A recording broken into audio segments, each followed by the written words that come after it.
What's up, YouTube? What's up? Welcome to my channel. I have a new channel now. It's called Jaffre's Live Streams. So it's keeping up with the name from my other channel, Life of Jaffre. I was diversifying my channel a little too much, in my opinion. So I went ahead and created another channel specifically for live streams. The description talks about, having a discussion versus having a full-on debate. But tonight we're actually going to have a full-on debate. We don't have a moderator, so it's not going to be as traditional as some formal debates are. But yeah, it's going to be like that. But yeah, one thing about YouTube, you have what's called the algorithm, and sometimes it can be good to do something a little different, but then sometimes it's not. The last live that I did really well, thankfully, and I had another live that did pretty decent as well. And but I just I stepped back and looked at the type of content that I created, vlog wise and lifestyle wise, and I just felt that it would be better because sometimes I talk about subjects that is totally different than what I would do throughout my everyday life, at least what I portray on the Life of Jaffre channel. So I went ahead and created another channel, and I think it's going to be really good because making long form content, i.e., these lives. And then also, I'm going to be doing shorts as well on this video, like taking clips from the video and posting it to promote um, previous lives and maybe future lives. Well, it would be previous lives because I wouldn't have the content yet. But anyway, come along for the ride. I think you guys are going to be entertained. I think you'll be informed. All of the above. Everything's positive, sending positive energy. Um, Hopefully I'm gonna have some more firepower, probably get a new computer to do to keep up with the streaming and stuff. In today's video or live stream, we probably won't be doing any or showcasing any type of videos. I might have a video or so, but for the most part it's probably going to be just diagrams, websites, articles, and stuff like that, depending on what the other panelist has. So as you can see, I'm talking, but the discussion for tonight is the earth round or flat? My proposition or opinion is that the Earth is round, or it's not even round. You got to look at the Earth in 3D. It is a spheroid, oblong spheroid. So it's not a perfect sphere because the Earth's surface isn't even throughout. So you have dips and ridges. So that's that. But we have a panelist in our previous live. He's been in some of my other lives on the Life of Jaffre channel, and he believes that the Earth is flat. And we also discussed some stuff about the sun, rainbows, stuff like that. So I'm waiting for him to come on. Hopefully, he'll be coming on soon. I want him to present his stuff first, and then I'll present my stuff on the ladder. And I see we have some viewers. Welcome.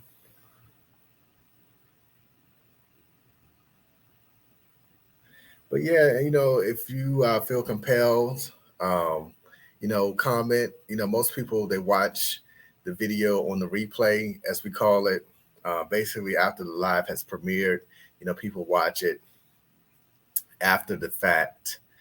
And yeah, I try to make it as interactive as possible. Like I put timestamps and stuff on the video to highlight key points where I thought the video was nice, and if I think it, some other people might think it, and stuff like that. But yeah, I'm very excited and happy for this new channel, and I'm excited on how the last video did. One thing though, when you talk about religion and Black people or Black people in general, like ancestry and stuff, those are very juicy topics. So that brings in views and stuff like that. But it's not even about that, no drama. This is a drama-free zone. Yep. So that's that. So hopefully he'll be coming on soon. I'm going to show you guys this clip, or not. It's not a clip. It's actually um, from a point of vantage point of the Earth in outer space, the International Space Station, where they stream live footage of the orbit around the Earth and its movement. So let me see if I can pull that up.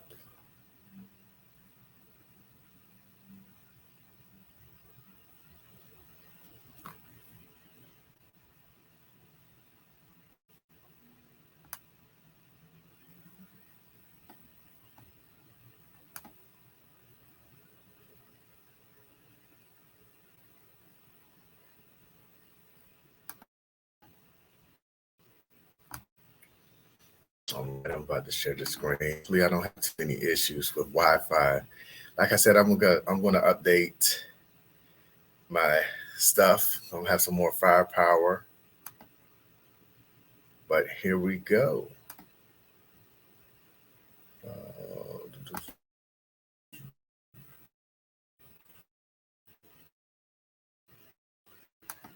So this is where the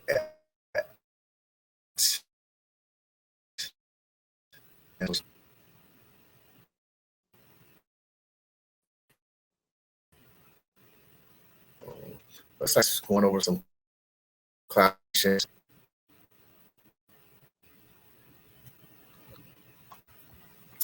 Um, is that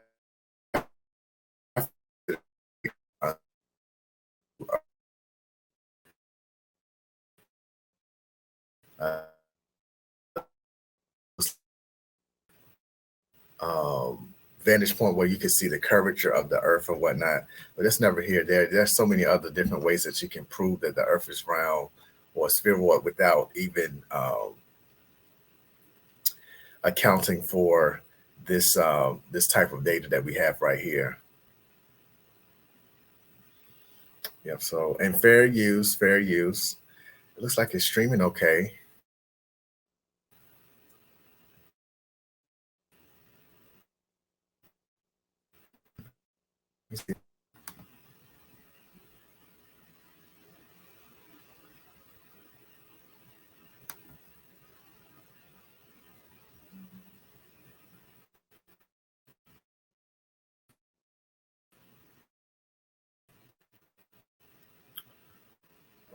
Okay.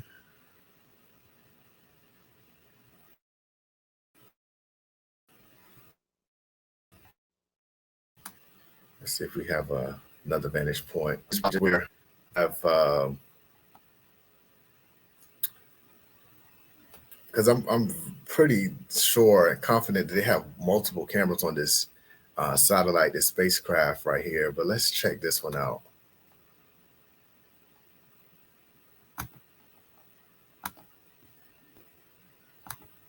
This is a clip. And again, you guys, fair use.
Okay.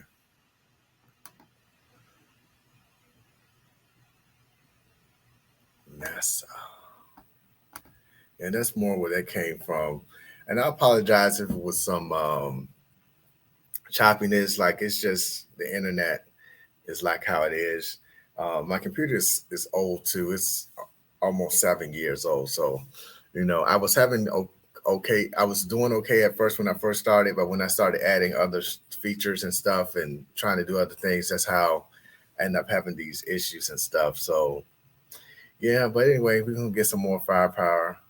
Waiting for the panelists. I mean, the other panelists to come on. So, let me see. But yeah, what do y'all think in the replay that's going to be watching it? What do you think? Let's add the banner. I'm so used to the other account. I always have it up. So,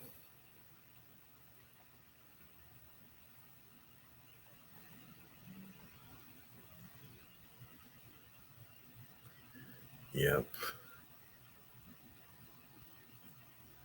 The Earth, Mother Earth. Yeah, so it's just, I don't want to talk too much about some of the stuff I'm going to be talking about until after the other panelist comes on. But it's, the things that we think are simple, like I said, like in one of the other videos that I did, you know, um, it's human nature. We things that we don't understand, we either attribute it to being to the phenomena as being a god or being caused by God or giving something agency when we don't know something. But a lot of things we do have answers for now, but then there's also a lot of things that we just don't know. And it's okay to not know something. Things in life is way more complex than we would like to admit in a lot of aspects because, you know, um, when you look at the earth, we take the earth, it's 3D or we visualize it in the 3D, but when you add time, it's actually 4D. And it's just so complex, even with the sun, the interaction with the sun, the moon, gravity, gravitational pulls, creating the tides and stuff, and keeping the Earth in its orbit around the sun. The moon plays a big role as well. Celestial bodies, as we call it. So let me see if I can get in contact with the panelists. Well, yep, that's not plural, right? Yeah. And man, my neighbors are playing the piano. Hopefully, y'all don't hear that too much. Yep.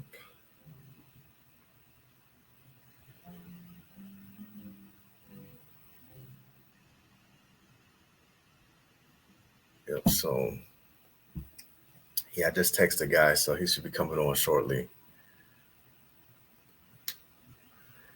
Uh, but yeah, looking for big and better things on this channel, which the other channel has been phenomenal. This year will make it 3 years in November that I've had a YouTube channel, um, and I am monetized. I just need to put into action. I would say do a multiple of 10 of what I'm doing now to really cash out on some of the monetization. And there are other ways you can make money and stuff on YouTube and stuff. But anyway, that's not neither here or there. So they were just waiting for him to come on.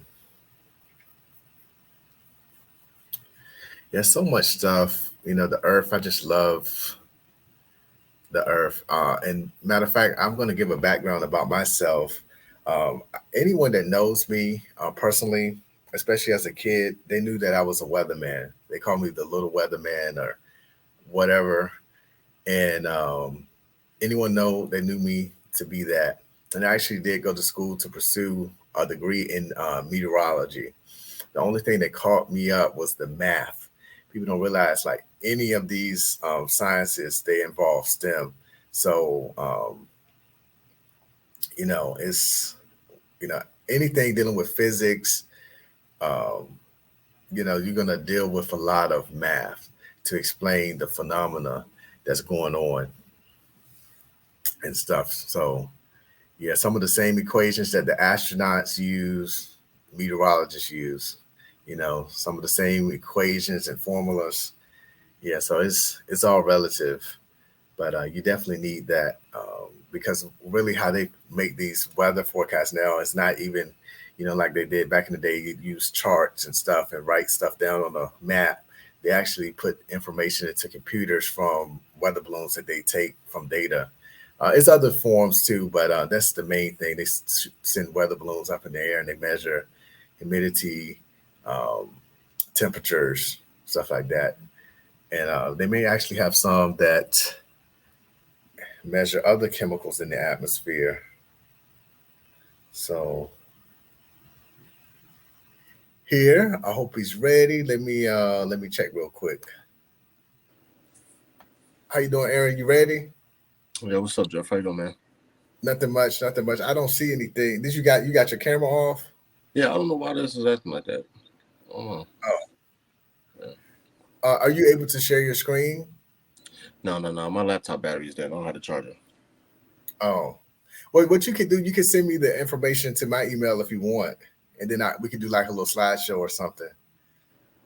Like, That's do you cool, have but I don't really have videos? nothing like that. I mean, I don't really have nothing like, nothing that really like showing and stuff like that. But yeah. Okay, all right. So, yeah, in our last live stream on my Life of Jaffre channel, um, we talked about religiosity being the demise of Black people, or potentially being the demise of Black people, and the issue, or I mean, the topic of whether the Earth was flat or round came up. So I saw that a lot of people on that part where I timestamped it, they actually watched that part quite thoroughly. I'm not gonna say thoroughly, but it was a spike in that area. Mm. So we wanted to bring on Aaron back and give his take and talk about the Earth being flat because it's his persuasion that the Earth is flat. So you can go ahead and so it's no moderator or anything like that. So that's why I say it's sort of like a pseudo debate because like I don't think it's fair to have a quote unquote debate and you don't have a moderator. But basically, you just give your take and I give my take and stuff like that, and then we'll see what the people that watch it mainly on the replay to see what they think or don't think. So yeah, you can go ahead if you would like. And thank you for joining again and welcome to the channel. I was telling the viewers a little bit about my background because this is a new channel. I have an earth science background.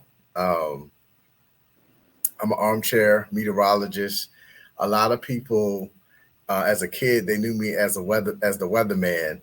So earth science is a strong point for me. So, yep, if you would like to introduce yourself too, that would be cool. Oh, no problem. I'm Aaron. Um, um, I want to say I have a science background. I just do a lot of research on um, and studies on just different, I guess you would say, other theories and beliefs. Uh, the Earth being round being one of them. The Earth being flat necessarily being one of them. Um, yeah, that's basically about it. Yeah. Okay. So I should have made some questions for you, but I wasn't thinking because I was thinking it was going to be a little bit different, but it was sort of like a nowcast situation where I Mm. had people, say that they weren't going to be able to make it. Um, but would you just like to dwell on it and explain to the viewers how the earth is flat and,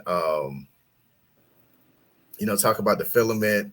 We talked about the sun as well and rainbows as well too. But we can start off with the Earth being flat, and yeah. And I totally forgot to say. Well, no, I'll say that when my time comes. So yeah, you can say what you have to say, or whatever you feel like saying. Well, I'm not necessarily like here to like kind of like teach people on the sense of like the Earth being flat. I mean, to be very honest with you, the information out there is it's out there for people to kind of get for themselves.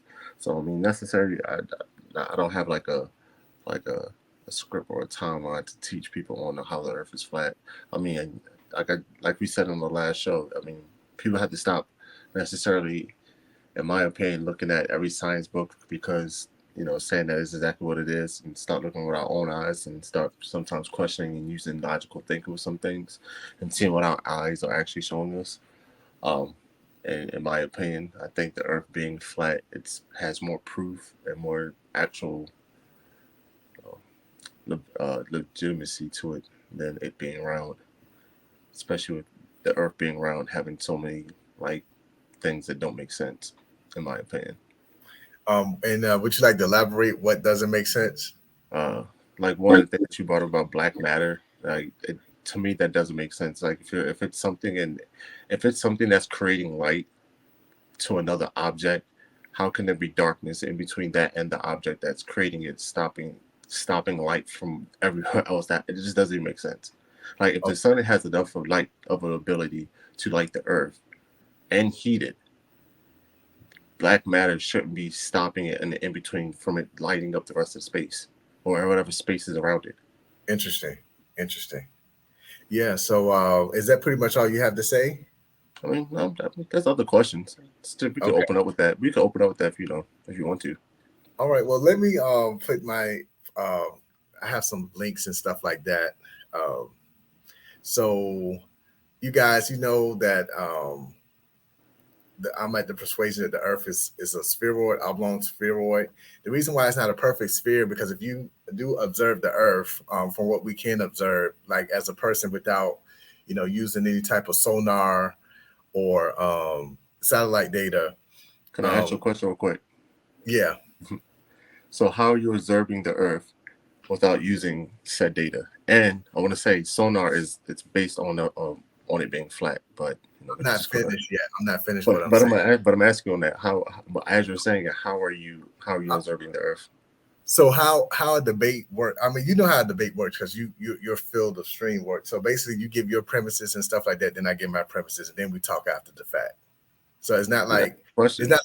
it's not like how we gonna do. It's not like how we was doing with the other live stream where we talking and like cutting each other off and stuff like that. We actually giving our take, and then we go after the fact. So like if you have a question or something, you can just write it down or something if that's cool with you. But what you're stating isn't making sense. Is why when somebody states a question and you're asking or making a statement, regardless of the style of it, because you don't have a moderator, it's just to be in between. So technically, this is a free conversation. And what I'm stating is this: you're saying for us to observe the Earth. I'm saying how are you observing the Earth as you're making your statement? Because for me to understand what you're saying right now, it has to make sense. So So I'm okay. asking you So in your what I'm statement, saying, how what are I'm you saying observing the Earth in your examples?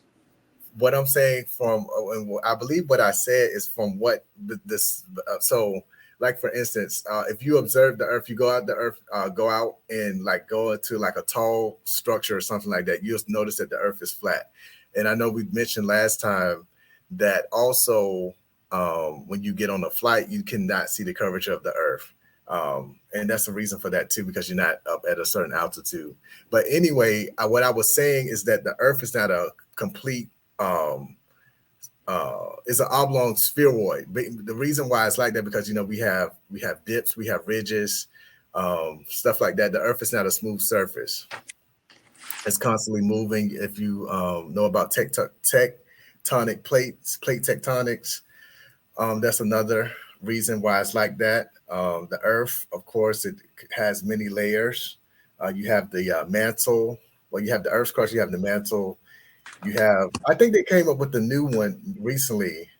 Um, you have the outer core, you have the inner core, and the inner core is basically like a solid metallic substance, and that's what's responsible. They believe that's what's responsible for our magnetic sphere, which protects us from the damaging rays of the sunlight. Some of the rays from the sunlight. So yeah. Let's not like if you got a question, I understand, but if you got a question, write it down because I'm losing my train of thought because I didn't write anything down. Just this is yeah. Let's just save the questions towards the end. Is that okay? Jeff, one, you also got to follow by your own rules, but you also asked me while I was stating to explain certain stuff. While I was, I don't have a hold question on, for hold on, hold on. But what I'm saying is that I get what you're saying, but I have to, for me to understand what you're saying, people, even if it's a debate or conversation, people are allowed to ask you to elaborate. So if you're stating what you're saying right now, and I'm asking you genuinely, because everything that you're stating right now, you're stating it comes off of observing the Earth or observing. And my question is, how would these observations happen outside of the Earth? So we have technology. So if I recall what I was saying that basically, if despite like basically, so if a person that doesn't know anything observes the Earth from, let's say they want to know if the Earth is round or flat. Okay, so they will probably I'm using a theoretical thing. They probably observe from a tall structure where they can see miles and miles of what they perceive as to be miles and miles around. Or they could go up on a hot air balloon or aircraft that goes up to a certain altitude within reason, and observe and see that the Earth is flat, because it appears flat. But we have technology. And no, what I was talking about is about the Earth not being being a perfect sphere. So it's not a perfect sphere. We have technology that can prove that. You have sonar, which basically that's basically sound waves that they project. Usually they use it for the ocean to measure depths throughout the ocean, because the ocean floor is not a complete flat surface. You have dips, you have ridges, you have underwater mountain ranges, you have valleys and stuff like that. So anyway, my persuasion is that the Earth is round. It's a spheroid. The Earth, when we look at the Earth, we have to realize that it's not even two-dimensional. It's three-dimensional. Really, it's four-dimensional when you add time to it. And not only is the Earth spheroid, it also is also tilted on its axis, and it also rotates as well. Do you have any questions? I'm saying this again. Who is standing on the outside of Earth? Because you keep saying technology, and that's great to say this. So, But so hold on. You just let me asked the just question. finish saying what I got to say. Let me finish. Jeff, you just said you have any questions, and as I start talking and say things, and this the one No, thing. Hold on, this the one thing you be doing when you have me on the show.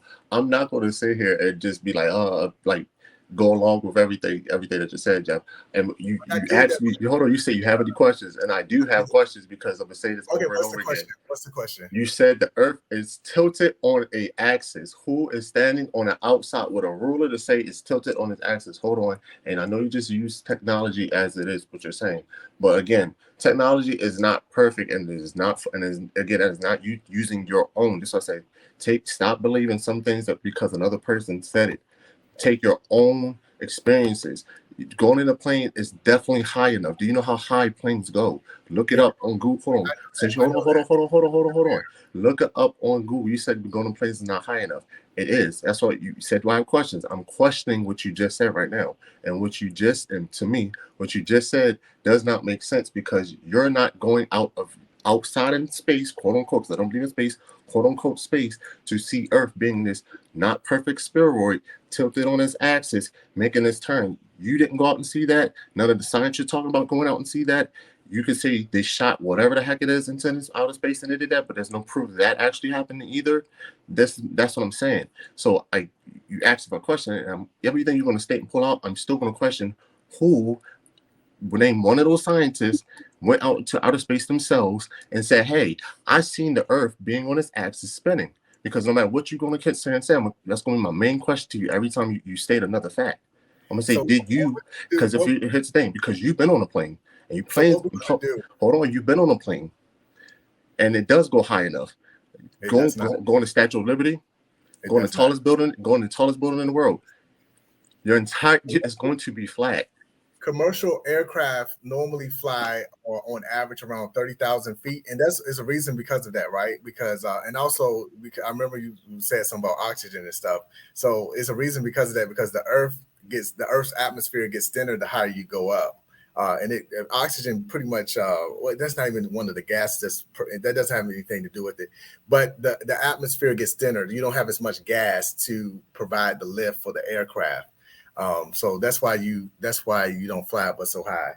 And it's also dependent upon the temperature as well of the temperature profile of the atmosphere, which What about the dictates. people that take pictures from the top of Mount Everest? So Hold I on. What about people who take pictures from the top of Mount hold, Everest? Why hold is on. it? Hold on. Why there's pictures from the top of Mount Everest? I Why know isn't it? Why isn't that a slope?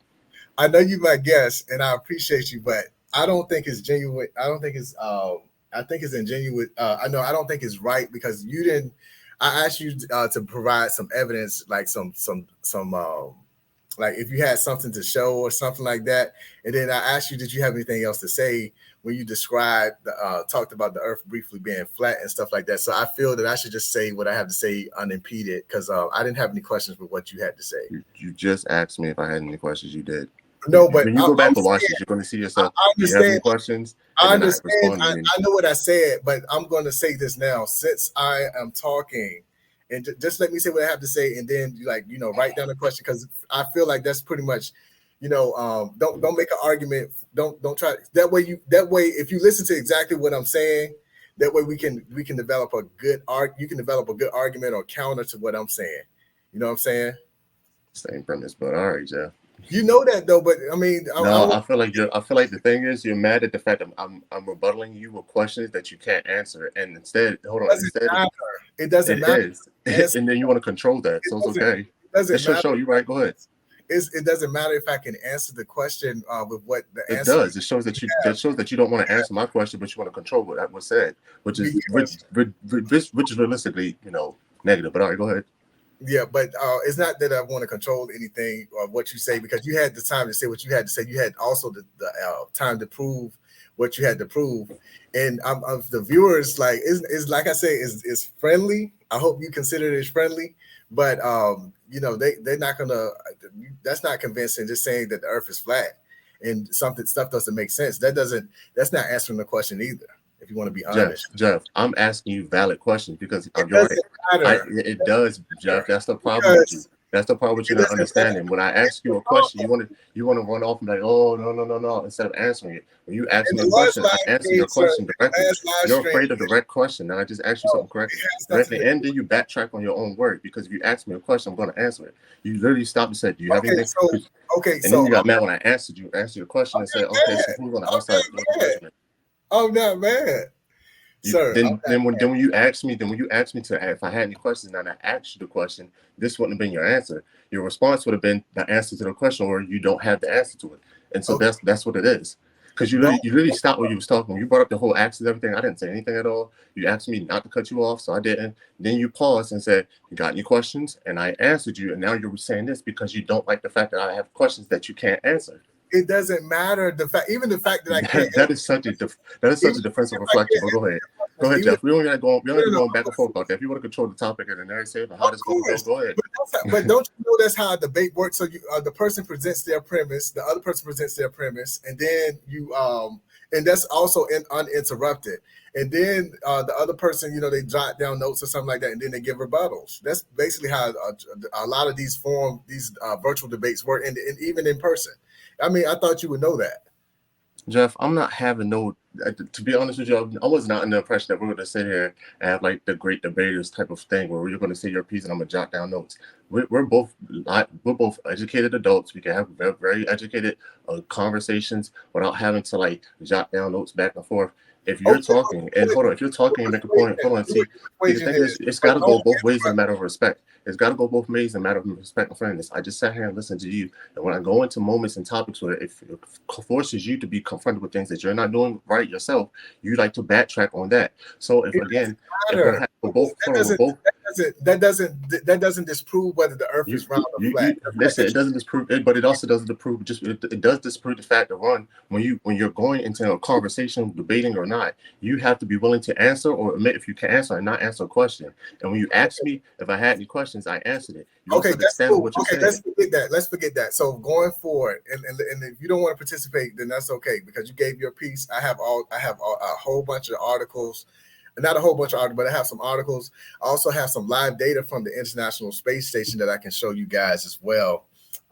So if you feel a certain type of way, I appreciate you coming on and stuff like that. But I did want to, kind of challenge you a little bit to what you had said, because I feel that I really didn't challenge you in the last debate, and it wasn't a debate because it was a discussion, but this form, is a little bit different. You know what I'm saying? It's not like where we just talking and saying stuff and then we interrupting somebody's saying what they got to say first, then I say what I got to say first. So you cool with that or no? So is this the time where I can answer the question and not be disturbed? Because you did it the last time and then you got Say mad. what you gotta say. That's all I'm saying. I'm That's not fine, but you got to stick to your own rules, Jeff. That's what I'm telling you. You just did that the last time and I didn't say nothing. And then when you say you got questions, you just did it again. So now that I'm playing by your rules, it's being funny. So I'm cool with it, but just make sure you're very decisive on when you want to speak and I can speak. Let's see how you're doing it now. You see how you gave me the space to say something. You're talking over top of me, but you're not playing by your own rules. So I'm cool with that, but make sure you play by your own rules. But okay, I gave you the answer. The see how you got a butt when I say play by your own rules?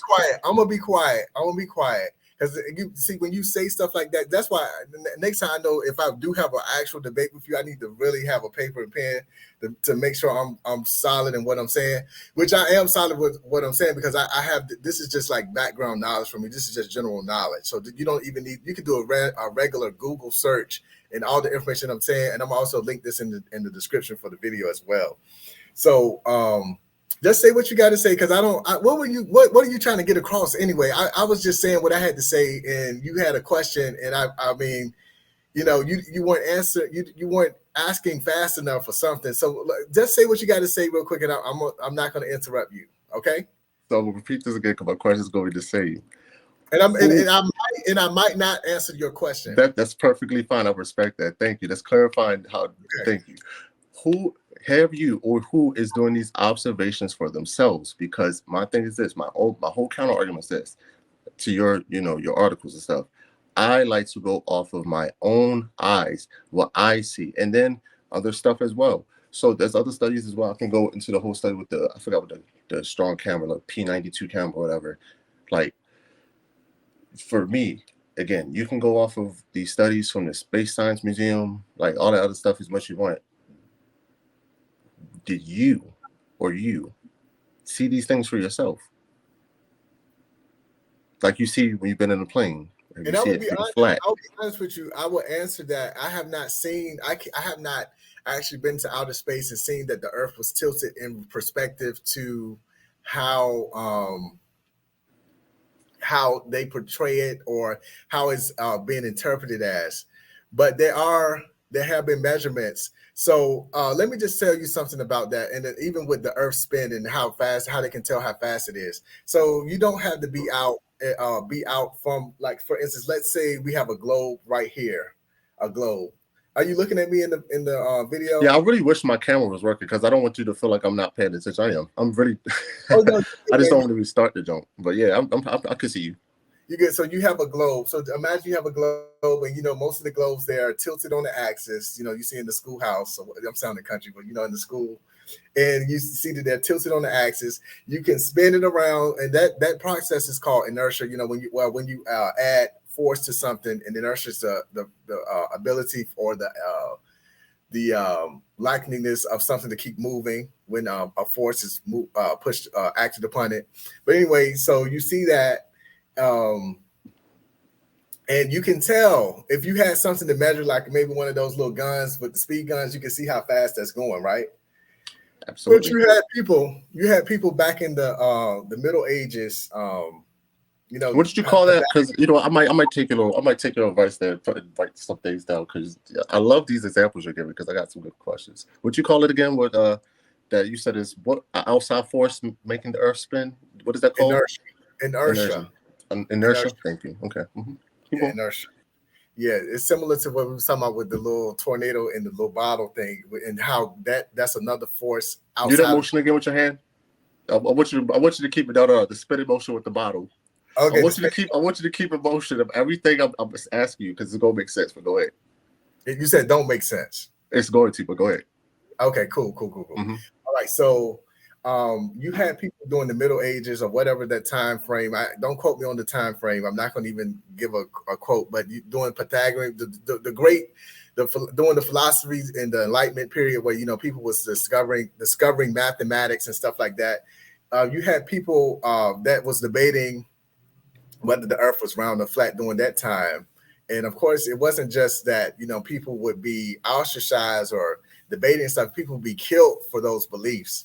That the Earth was round or whatever in the sense.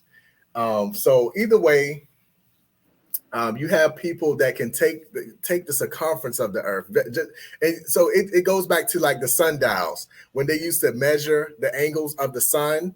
They would put a stake or something in the ground, and they would just measure throughout the day different angles that the sun, but the shadow that was cast by the sun, and they were able to determine that to. They were able to that led to them becoming of the knowledge that the Earth was round. In other words, that's that. So either way, let me talk about some of the little articles and stuff that I have with you guys. And I did show the viewers before you came on some a live stream of the live stream from the International Space Station. The only issue I had was with my connectivity, so it might be really choppy. But it gives you a gist of what's going on because they're at a very high altitude. People would argue that they're technically like in outer space, but it's still like, where the atmosphere and outer space meets. So let me see something really quick.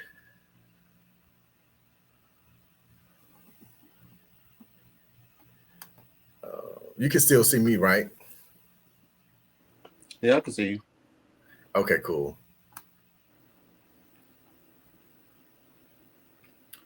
Let me see how this is playing.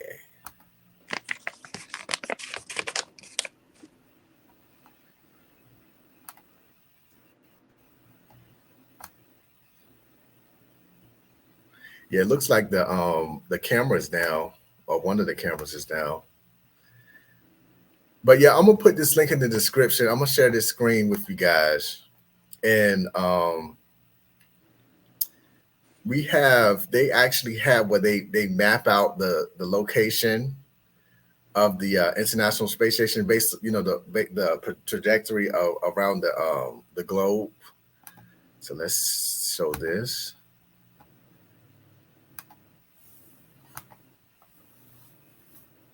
All right. Can you see the other screen? Has it come up yet?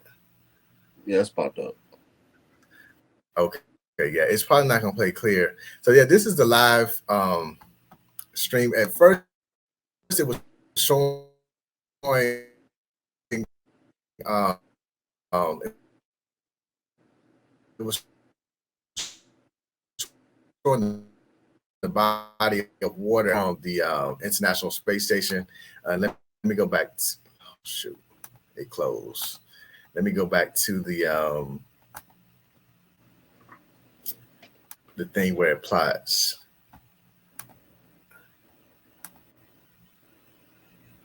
Let's see if it's doing something now. It's moving, but what is it looking at?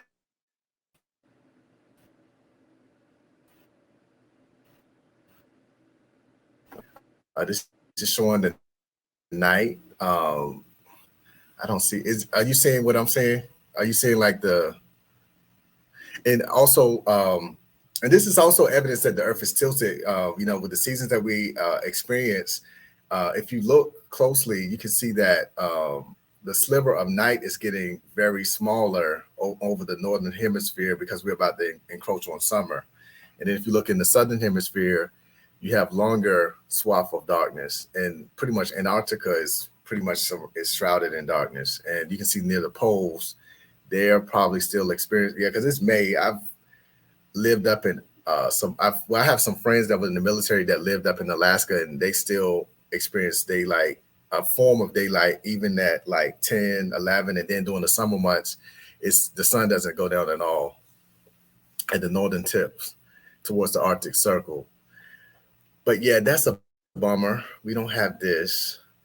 But anyway, and let's go to the issue with the dark matter. So dark matter, simple Google search, it talks about Is it back to us just showing our screen, just me and you? Yeah. Mm-hmm. All right. So dark matter. Just as matter of fact, I'm gonna show you guys what I'm doing. Well, dark matter. Dark matter is basically what this definition is right here. Let me go share screen. So this will explain why the sun, the light from the sun, can penetrate, and other celestial bodies can penetrate through and go through outer space as we know it. So here we go. What is dark matter in simple terms? Dark matter is composed of particles that do not absorb, reflect, or emit light, so they cannot be detected by observing electromagnetic radiation. Dark matter is a material that cannot be seen directly. What we know is that dark matter exists because of the effect it has on objects that we can observe directly. So that's the answer for that. So I know your persuasion is that the earth, the sky is the filament. Is that correct? Huh? What'd you say? I said, isn't it your persuasion that the sky that we see, it's a dome, and you have light shining in or in that's already in it or shining into it? There's light always. I'm gonna go into. If you want me to explain what I Okay, let's believe not that, but that's what I was about to say. To continue on what you're saying. Yeah, let's continue doing this. Mm-hmm. Okay. So and then also we'll talk about the sun, but let's show some satellite data right now. This also talks about, well, no, before I do that, let's talk about the Coriolis effect. This will explain to the viewers that not only is the Earth round, but it also rotates on its axis, on its tilted axis. Okay. And this is all data you got from. Just a simple Google search. I don't No, even have. and it's funny because I'm being sarcastic. I'm gonna say this again. If my observation and stuff is going to go, and I'm gonna tell the viewers this all the time, is to look for yourselves. Because Let if me you keep, saying no, what I have to say. if, Let me if, saying what I have yeah, to if finish. you're looking for something and I'm making a statement while you're looking for something, bro, you're not even saying anything. Like This is already stuff that I just like did a simple Google search and I bro, just elaborated this today. it's fine. But like I said, while you're looking for the low thing, I'm just gonna say and state this again. Unless you're going to go out and see this for yourself, it's still it's not going to. I'm just saying for anybody that's looking for their own self and not going to always, it don't make sense. Like I'm gonna say, like even the picture. I'm gonna just say it's even the picture that you I showed with would the be clusters fine of the stars. if I Because were you, I wouldn't say anything down based on about what I'm about to show you and the viewers. I would be very silent because this is going to I'm shut not down though. the whole argument. This is It's going to shut not down though. the whole argument, and It's not though. unless you're just going to be ignorant to the fact that this is an actual phenomena that occurs on Earth. So, you guys, if you neglect that the fact of that the Earth is round and spinning, the weather that we experience on Earth, the way we experience weather, it would not be the same. We wouldn't experience seasons as we know it. The wind would not move upon the Earth like we know it as well. It would be, I think, it would be more chaotic in a sense. Um, and dealing with the same type of physics that when you add gravity and stuff like that, that would The be the same. theory of gravity. So it doesn't matter. It doesn't matter. It does I'm just matter because the saying, okay, gravity's a theory. Go Google that. Google that. Google it the doesn't gravity. matter. Listen to what But I'm you see saying. how you say it don't matter when somebody gives you is that proof itself too? Like, It Jeff, all it's of cool, this. bro. So even the Coriolis effect is technically a hypothetical theory. Some people are, Exactly. but it doesn't. A theory. I don't think you really know what a theory means. It's a guess, Jeff. It's something that's not 100% proven. Okay, but this is proven. This is It's proven. not. You just said the Coriolis thing is actually a theory. You just said it yourself, but go ahead. All right, so this is the Coriolis effect. So basically, the Coriolis effect is actually an equation that they use, and I can pull that up as well. But it's basically it just describes the pattern of deflection that's taken by objects based on the movement of the Earth below it. So, for instance, say for instance you're standing at the poles, for instance, and you were coming from the equator. So, say for instance I'm standing at the poles, and Aaron, you're coming from the equator. All right. So if you're moving in a straight line directly from the equator, it would appear that you're making a left turn in my perspective in the northern hemisphere. Or even in the southern hemisphere, the path of movement appears to make a left turn. So, for instance, I use the wind because this is exactly what it is with wind, like the trade winds, for instance. Or let's look at the jet stream that we experience in our temperate zone. So, for instance, you have what's known as the westerlies. That's our main way that we get our weather systems and stuff like that. So basically, what really causes the wind to form, of course, is because of the temperature and pressure differences over a given space or time. But anyway, let's say, for instance, what's hot moves into what's cold. So let's say we have a warm air mass over the equator.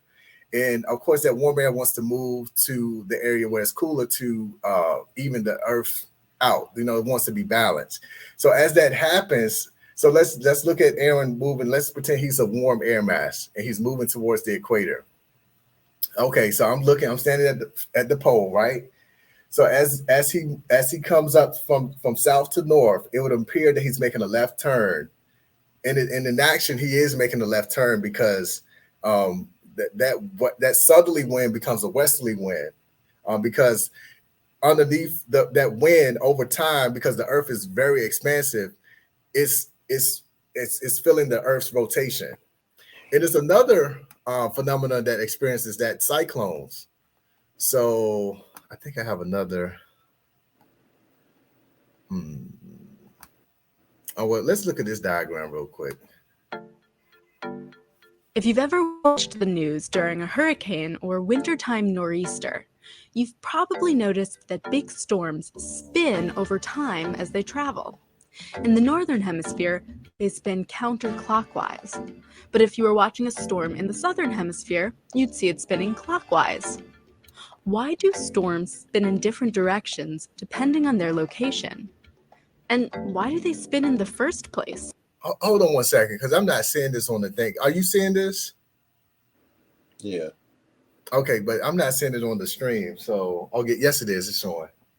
Okay. A storm's rotation is due to something called the Coriolis effect, which is a phenomenon that causes fluids like water and air to curve as they travel. Yeah, and it's not just air; it's also the ocean currents. Also, it's explaining it. So across or above Earth's surface. Here's the basic idea.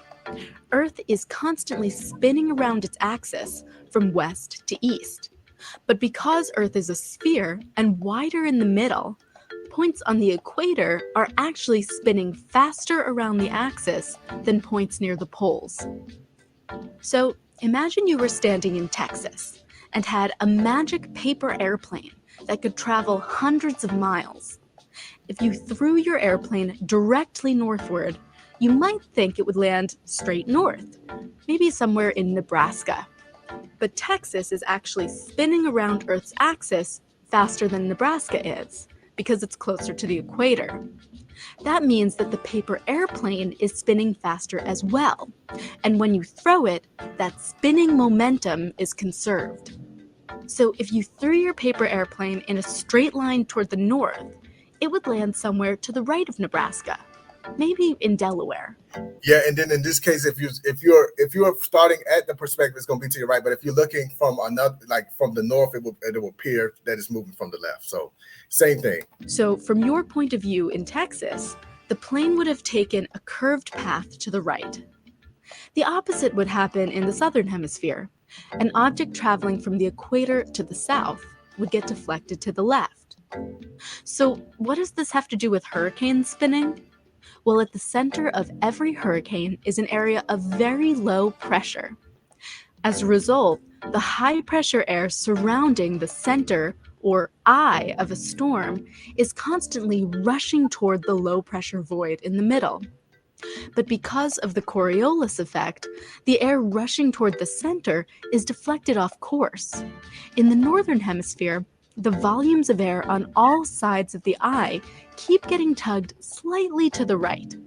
The air keeps trying to make its way to the middle and keeps getting deflected, causing the entire system to spin in a counterclockwise direction. In the southern hemisphere, where the Coriolis effect pulls air to the left, the opposite happens. Storms spin around the eye in a clockwise manner. Okay. Let me see. I'm assuming none of this makes sense to you, though, right? Jeff, I was very well knowledge in science. I already knew this information. So well, if you please continue on with your presentation, though. It's very interesting. Okay, perfect. Okay. Let me see what I can show right here. Let's see if we got a good diagram for. Let's do this. North America. This is not exactly what I want.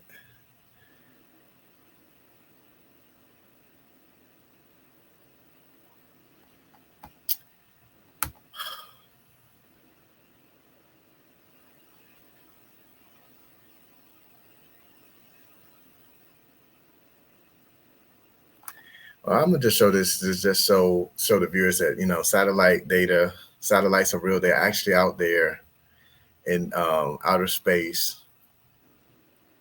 Let's do the continental United States goes east, and let's see what I can show. What would be a good viewpoint? Animation loops.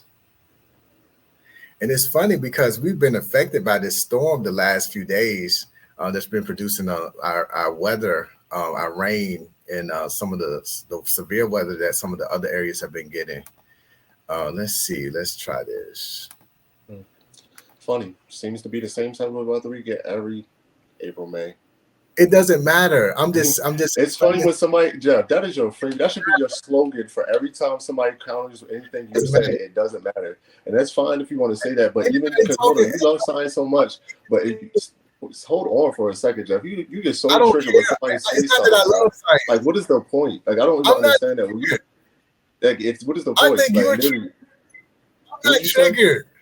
You are. How am I triggered? When I say something, your first reaction shouldn't be, it doesn't matter. Like, bro, I'm legitimately and science in and of itself, it is to question stuff. That's why everything that you're stating is a theory. That's why Professor made that. That's why I made that point, because you're talking in absolute, and nothing you show the actual thing where something went into a storm, but still the storm. That's a graph that you can make on a computer. Everything that you show is something that you can make on a computer. Hold.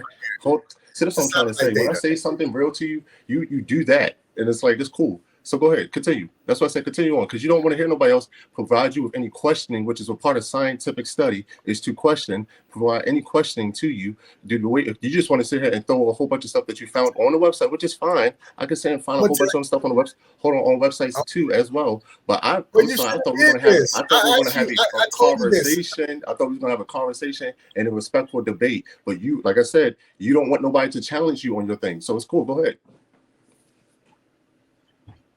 Look, listen, I don't care if you just listen to what I'm saying at first. I haven't finished saying what I was saying at first. And another thing that you like to do, since I like science, you like to use a lot of fallacies. How about that?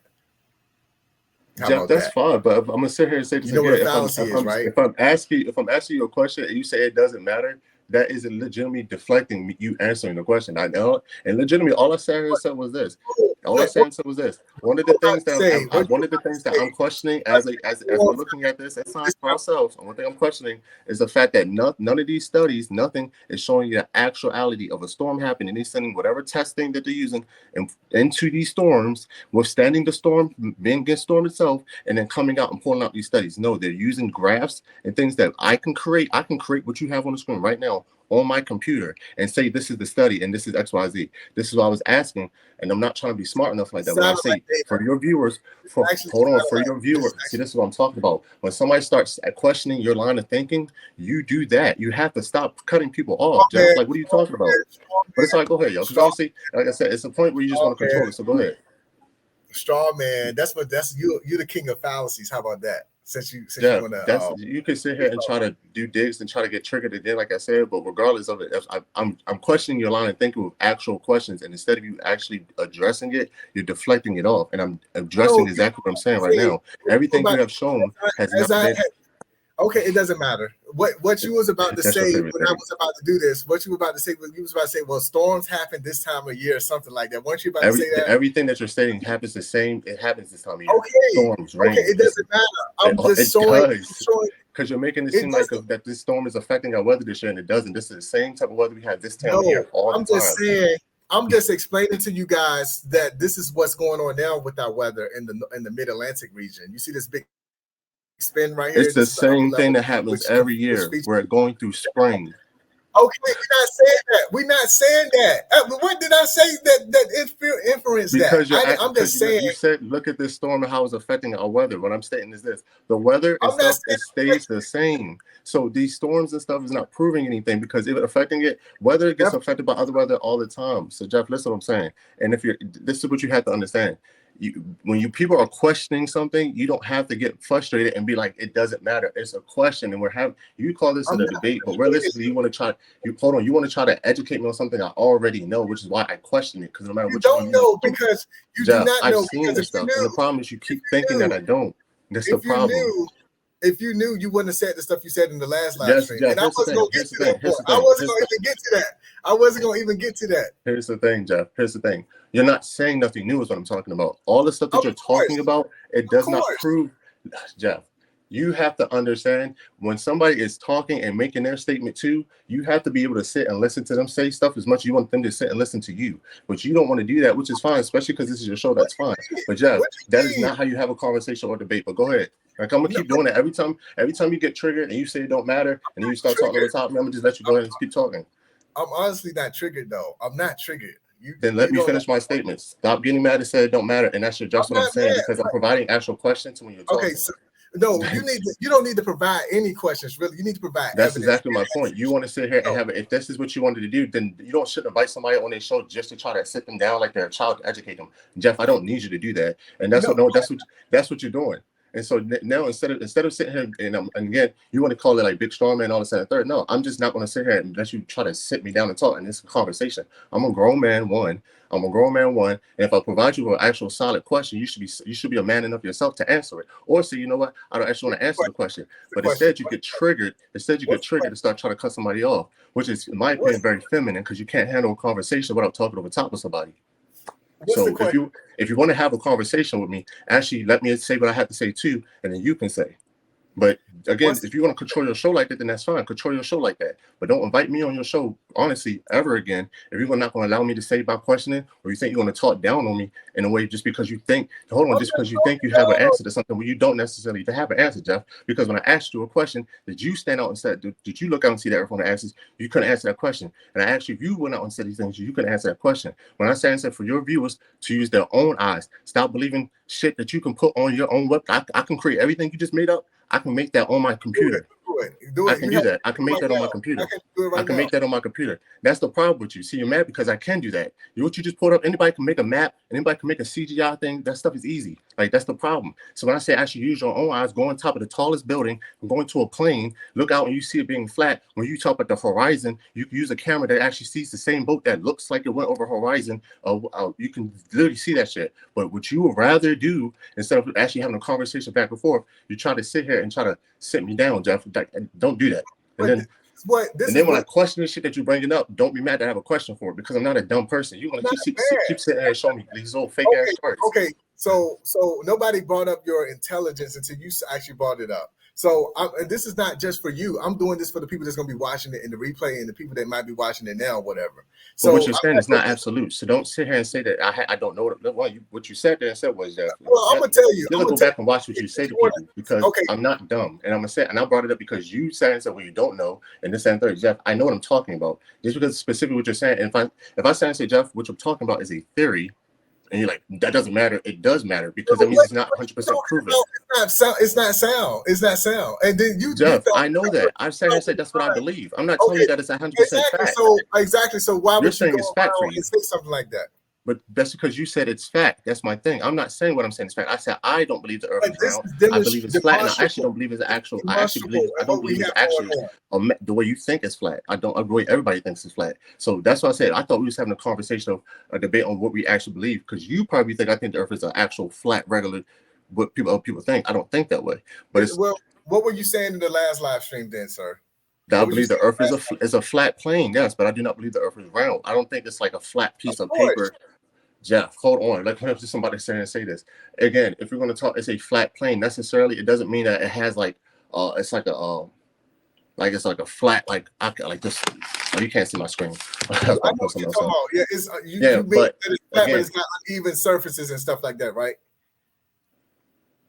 Not necessarily like that, Jeff. Like, honestly, to be real with you, see, this is the thing. This is what I'm saying. The stuff that you talk about, and this is what I'm off guard with the conversation, because again, I'm thinking we having a conversation of what you believe and what I think, and you can show me what you think and why you believe, and I can talk about and show you what I think.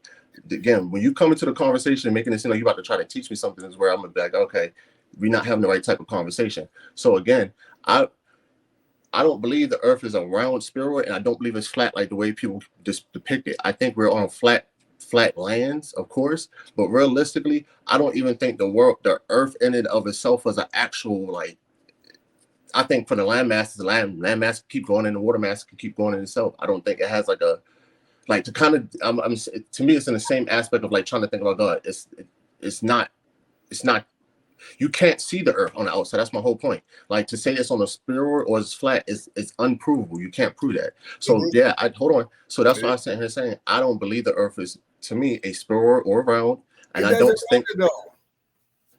don't think necessarily the Earth is flat, because there's depths to the ocean. So for something to be flat, it cannot have a depth point, because then it's not flat. So therefore, that's why I said I don't necessarily think it's like a flat plane itself. I don't.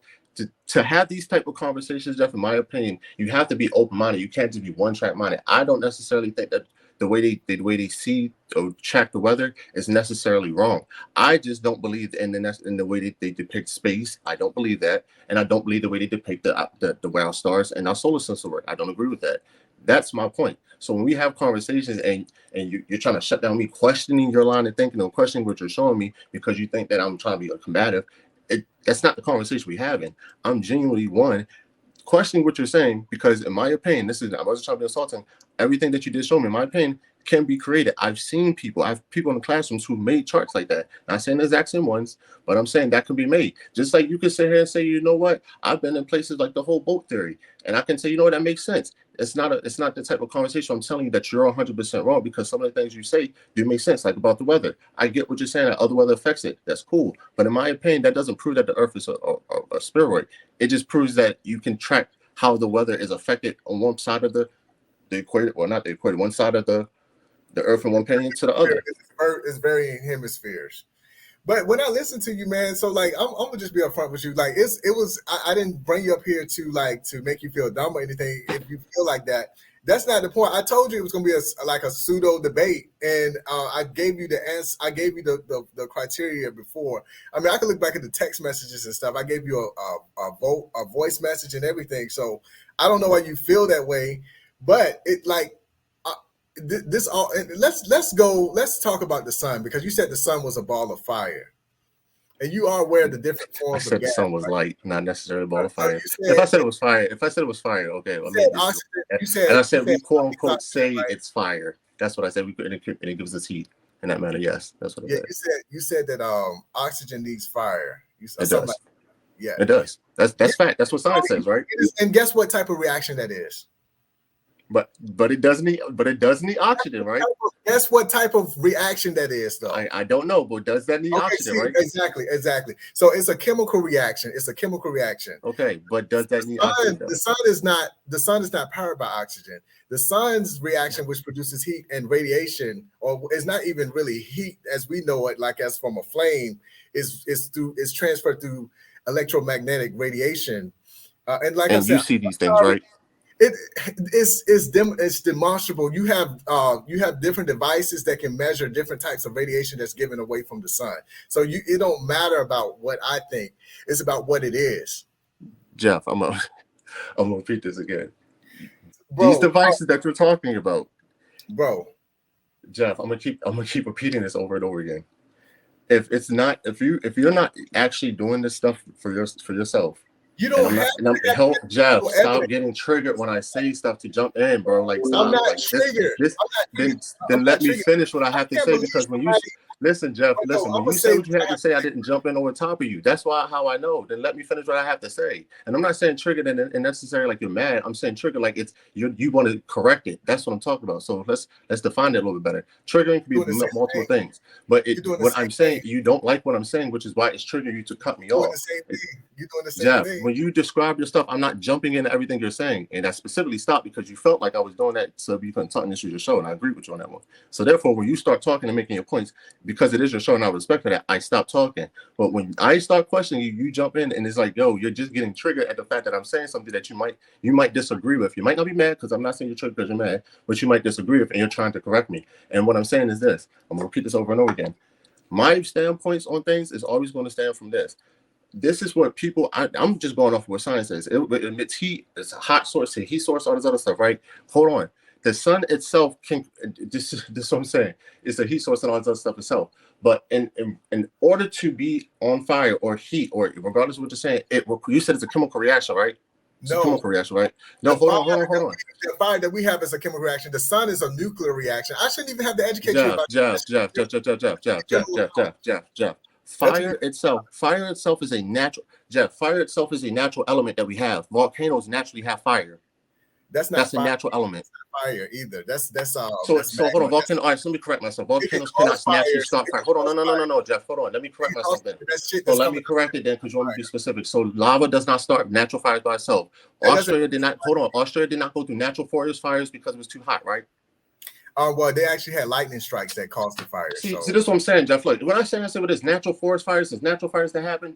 Just what I'm saying? Like, bro, stop doing that. I'm asking you very simple questions. And the fact of the matter is this: natural fire is not just a chemical reaction. It naturally occurs as well. It's a natural element. So what I'm talking about, again, the sun, Jeff, yo, just go ahead, bro. Just go ahead. I just don't see a point of ever trying to even. What's the point of doing this if? Like you could say, and I even explain to you, like we can go back to the text message. I even explain to you the text message, like whichever way you try and have the conversation is cool. I even said I was not going to have specific information because I don't. That's just not how I run out the conversation, Jeff. That's not what I'm doing. I think people, instead of going off of everything somebody else says, you can do a lot of stuff for yourself. That's what science does. Every science class, what do? You're there doing this research and stuff yourself. So, and when I'm challenging what we've learned and what we've read. The sun itself should be able to, and the other stars should be able to light up space because there's billions of them. And as what you just explained, black matter, and when you brought it up and brought the picture up to me, even if we're looking at it, those other stars should still be lighting up the space around them because they're stars. And in my opinion, hold on, this is more for a line of questioning for the stuff that you're showing. I didn't say nothing. I know. I'm just saying this is more line of question for this more line of questioning. If the Earth is spinning and moving, why have the stars, Orion's belt, all these solar system stars that we have not moved, not one space? Why does the sun move on the same track every single day? So rises in the east, sets in the west. Rises in the east, sets in the west. It does the same thing. Why does the moon? The only reason why we can track these things is because it's on the same set system. And the solar system, from what we've taught, from all the multiple theories, that's my problem with science. Because it's all just theory. And then people, no offense, who believe in science think it's 100% fact when science itself says it's just theory. Gravity is just a theory, which has also been questioned with the helium balloon and it being just less dense, which is why it can float and why we also don't float away because we're too heavy. It's not a fact of gravity, it's a fact of density. That's my opinion, because that's the argument against gravity, because it's a theory. So when we talk in things, we have to make sure that we're not talking like we're 100% right, Jeff. These are theories, and what you just brought up. It's not about being right. It's not about being right. I'm not even trying to win. I'm not trying to one up you or anything like that. I just felt that, like in the last discussion or whatever, I felt that a lot of stuff that you were saying was not being challenged, and I just wanted you to give your take and piece and stuff like that. I wasn't even going to get my hands dirty. I had other panelists that was coming on, and it wasn't going to be drama or anything like that, but it was just going to be where they would either sort of like refute or agree with your evidence. Because I have another guy that's he believes that the Earth is flat, and he's a STEM major. He comes from a science background. He's an electrical engineer. Damn. And I thought he said, Oh yeah, my bad. Damn.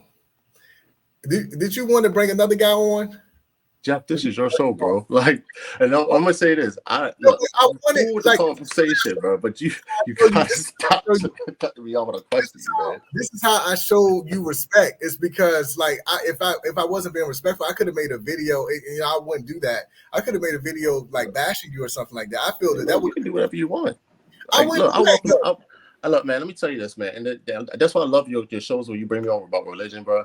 My intake about life and all this type of stuff, and this is why I hope that you don't take my.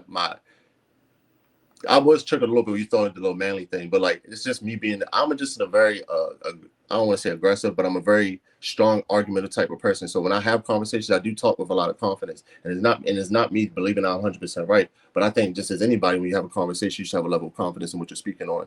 Whether you 100% know you're right or not, you should be confident in what you're doing. That's just my opinion. Now, like I said, because to me, the Earth being flat and round is all a theory to me. That's like I can't 100% prove it. That's my thought process on it. That's what it is. Now we're talking on religion, like one of the other shows. I believe that's 100. I think there's enough fact in there to prove that different. But so this your show, like I said, this your show, bro. You want to have people, hey, I ain't unoffended, and like that's what it is. It's your thing. Hold on one second. Damn, man. Because see, I'm using a different email this time, so it's like I kind of I had to remember everybody's email, so I'm texting this guy real quick. So hold on one second. I'm gonna go away, but you can say whatever you want to say, and like you can critique me about the style of arguments and stuff. No, I don't have nothing to say, Jeff. You good, bro? I think your style of argument is fine. I don't even think it's much of an issue.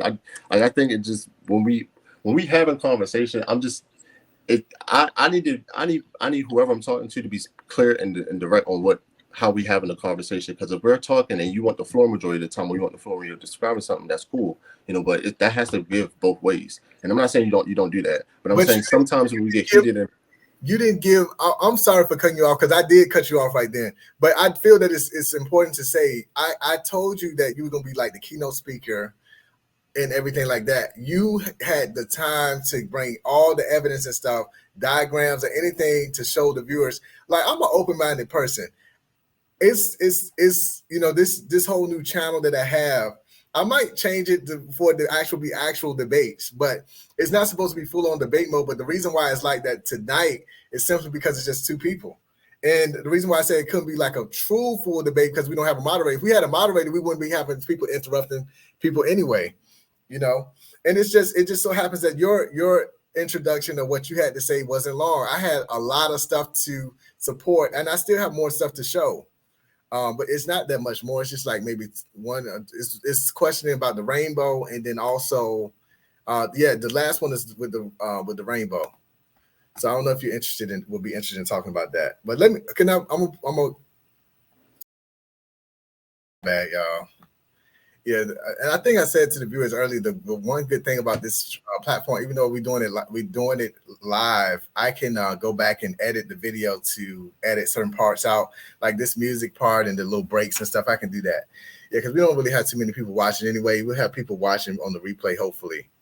But yeah, we got another guy coming on, and this guy, he's a flat earther, so y'all might can pounce on me and stuff.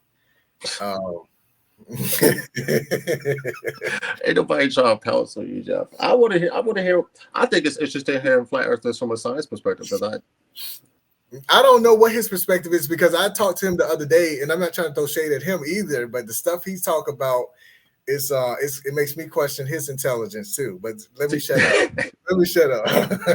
See, Jeff, that's what I'll be saying. Like, yo, I'm laughing because it's funny that you say, yo, but like, yo, my whole thing is this. I'm a big component on like having questions for everything. So like, yeah, I don't have a problem with some things, but in my opinion, I'm sorry, especially like there's just things that just counteract that. Like and in my opinion, especially when it comes down to space, there hasn't been enough proof to show me that the Earth is round. Even as you describe all these things, it's like even the track motion when you was talking about to see that's why I actually like you was doing all that physical stuff. Like I was intentionally asking you that because in my opinion, everybody's gonna hate me for saying this, but in naturality, that all happens because God makes it happen in this natural assets. Look, hold on, that's me. But Yeah, exactly, but exactly. hold I on, was, hold on, I was hold gonna on, ask. hold on, Yeah, hold okay, on, I'm hold sorry, I'm hold sorry. on, hold on. I'm not even going to go that part. But with the speed, with the track and speed thing, I'm just going. That's I was just making that little funny aspect. But the track and speed thing, you the reason why I asked you, what was the outside forces things like that, because you have to be on the outside to track said speed. Like science does this to track how fast something is going. You need to start and the end point. So therefore, for the start and end point, for us to track how fast the Earth is going or it's traveling, somebody has to be on the outside of the Earth tracking the start point of the Earth, which we don't have, to the end point of the Earth, which we don't have. So therefore, for me, questioning whether or not the Earth is round or questioning it's sitting on an axis or anything that requires you to observe it from the outside point because you can't do that is in questioning for me. That's what I'm saying. Now, if you can, there's other arguments that go against that, cool. But if you are going to say that to track speed, you don't need to track the start point and the end point, that's crazy because that's how we know how fast cars goes. That's how we I track didn't the say, speed of quote I unquote didn't say light. that. No, I'm saying if you don't agree with that, then that's my whole point. So how are we tracking the Earth speed and stuff like that if nobody's on the outside of the Earth tracking how fast it goes, like the thing that you said is used to track speed? That's one of my questioning. That's all. Yeah, but with stuff like this, I wasn't looking to get, because it did get personal at one time. I wasn't looking to get like that, because like I have very utmost respect for you, but I just noticed, like, from the time. Can I just mention this, like, because this Yeah. this might make our friendship or break our friendship. But I noticed, like, with your podcast, and I know you was telling me a little bit about your occupation and stuff like that. I mean, we're all human, so nobody is perfect in anything. So just because, like, for instance, you're a fighter. So just because you're a fighter, that don't mean, that's not a good example. But let's say, let's talk about me. Let me be personal about me. Let's say, okay, I was in the military, right? I was my first time shooting a weapon. I was a sharpshooter. Okay, so that, I mean, of course, that's a demigration of what I was capable of at that time. But if you don't practice that skill, I can't just say that because I did this back in the past, something that I'm the best marksman in the world or something like that. Um, but yeah, like, is it okay if I just talk to about what I perceive your occupation was at one given time? Yeah, yeah, because I'm lost. I'm lost at the conversation. Go I ahead. know it's random, but like, didn't you say you was studying to be a lawyer at one time? Yeah, that's when I'm in school. Yeah, that's my major. You're still a lawyer now, right? Or you still studying to become a Yeah, lawyer? that's my major in school. Yeah.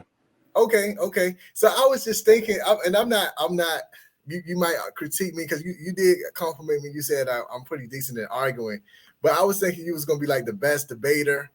Like, I was so intimidated, like, to even like to come on your platform. I was thinking he was gonna be like the best debater ever and stuff like that. You know? It just honestly, Jeff, it varies and it depends on like my energy for the conversation. Like, Mhm. to be very honest with you, the to prove my point on if the Earth is flat or round, it's not as strong. It's not as high up on my list to argue as like whether or not God is real. Right, like rather not if there's a God. Like me, let me not say the Christian God, because to argue the Christian God, in my opinion, is very easy. But to argue there being an outside entity source, that is a very easy argument for me to argue and put in positions. So there are some arguments where, yeah, I would say you probably don't want to have that conversation with me, because I probably will have Bible verses, science, all that type of stuff to go with it. But the topic of the Earth being flat in and of itself is an open ended conversation for me, because like I said, it's again, for me, the Earth also can be, in my opinion, it also can be a realm in a sense. It's not necessarily. It can also be a plane, not necessarily like I don't, that's hard to explain. Like I sometimes believe in there actually being like this physical part that we see right now is a part of like a different realm. You can't disagree with that. So I think it's ironic that all the countries don't agree on one thing, but they agreed not for us not to go to Antarctica. I think it's ironic that our maps are actually showing, and this is proven too, that our maps show that the European countries being larger than the African countries or the Eastern countries. Let me see if I said that right. But in actuality, like countries like countries like Africa is actually 3 times the size that is depicted on maps. Like, I think the fact that we've known to be lied to by our government and other systems, to me, it allows me to have line of questioning for anything else they've said that is true. Now, not to say that some of it is not true, but to know that Greenland is actually one of the smallest continents on the earth is crazy to me. And on the map, it looks, if I'm not mistaken, it's one of the biggest ones. Yeah. Yeah, I'm just saying. So would you believe the way you believe, or have the thought process if you weren't looking through the lens of the Bible? Yeah, to be honest with you, I think and I'm gonna be very honest with you, because, and I'm gonna say this all the time, it's not the Bible that really kind of pointed me in direction. It's the fact that I actually stopped looking at the Bible for a lot of answers and found out that everything actually pointed back to what the Bible was saying. Is why I realized the Bible was actually truth. All mythology, everything that talks about it, it all goes right back to the Bible. All of the mythologies all talk about a flood, some type of flood. All of them talk about all the same things, and it goes right back into the Bible, in my opinion. From what I've studied, from the things that I've seen, that's just my opinion. So I consider and say, yeah, because I've actually stopped looking at the Bible for 100% answers and thinking that's how the earth works. And I went and gone ahead and read up other stuff and looked up other cultures, religions, beliefs. I was like, oh, this is the same thing. Why y'all all talk about giants? Why y'all all? But yeah, I think it will be good that we talk about the Great Flood. As the rainbow promise from God that He wouldn't flood the earth again, or destroy the world with by water again. Because so, what do you think the Great Flood was? Do you think it was a great rainstorm, or did you think the water came from the depths of the earth, and then also it was coming from the sky? That's a very good question, Jeff. And this is all right. So let me say this too. I agree with you. I do feel like the conversation got a little personal, so I'm gonna be forward on this one and say, my bad on that, because I ain't want to get. But I get triggered when I feel like the person that I'm having a conversation with isn't really sticking to their own rules. So that does trigger me. It feels like what's the point of us having a conversation? But on those aspects, like I said, I think you are a great debater, and I think you have great conversation. That's a good question, because I've heard both sides of the argument, and I've heard both sides of that. I'm gonna say on my personal thoughts of it, I think it was rain. Just because some of the studies that I've done and I've read up on, the way they said the Earth was and how it didn't have a certain amount of sunlight or something like that. The clouds was different up until that rainstorm happened, and then that's when we had the type of atmosphere that we have now. Like, that kind of makes me believe that it's more of it was rainfall. I couldn't really see why the water will arise from underneath itself. That just doesn't make sense to me. It's like, to me, it's like the reverse. It's like when something gets stopped up, like something plugged up it, so like it's just filling up the space. That doesn't make sense to me, in my opinion. But okay. I think the reason of the flood is more important than rather not. I mean, because we all know the flood actually happened. There's shorelines up on mountains. There's plenty of proof around the world to show that the world was flooded at some point in time. Like, you can't argue about that. Plate tectonics, you know how mountains form, right? Jeff, we're gonna have it cut out. You tell me how you think about this one, because I don't think all mountains are mountains. I think some mountains are big trees. Yeah, I remember you said they were big trees. I do. It's also in and the thing is too, like we have to attack Christians. I'm not saying we have to attack Christians. No, I get what you're saying. We have to grill Christians more so, because they're one of the oldest religions. Islam came out of Christianity, so some of the same stories that you hear in the Old Testament, you're going to hear that in the Quran. So like when you criticize Christianity, you criticizing in essence Islam too, to a certain extent. Of course, some people, they want, if I was a Muslim, they'd be like, oh, okay, he talking about the Christians, but really you can't. You got to point the fingers at the Muslims too, because they pretty much took stuff out of the playbook. I'm not gonna call it the dam. The Old Testament. That's why they call them the Abrahamic religions. But anyway, what was I saying now?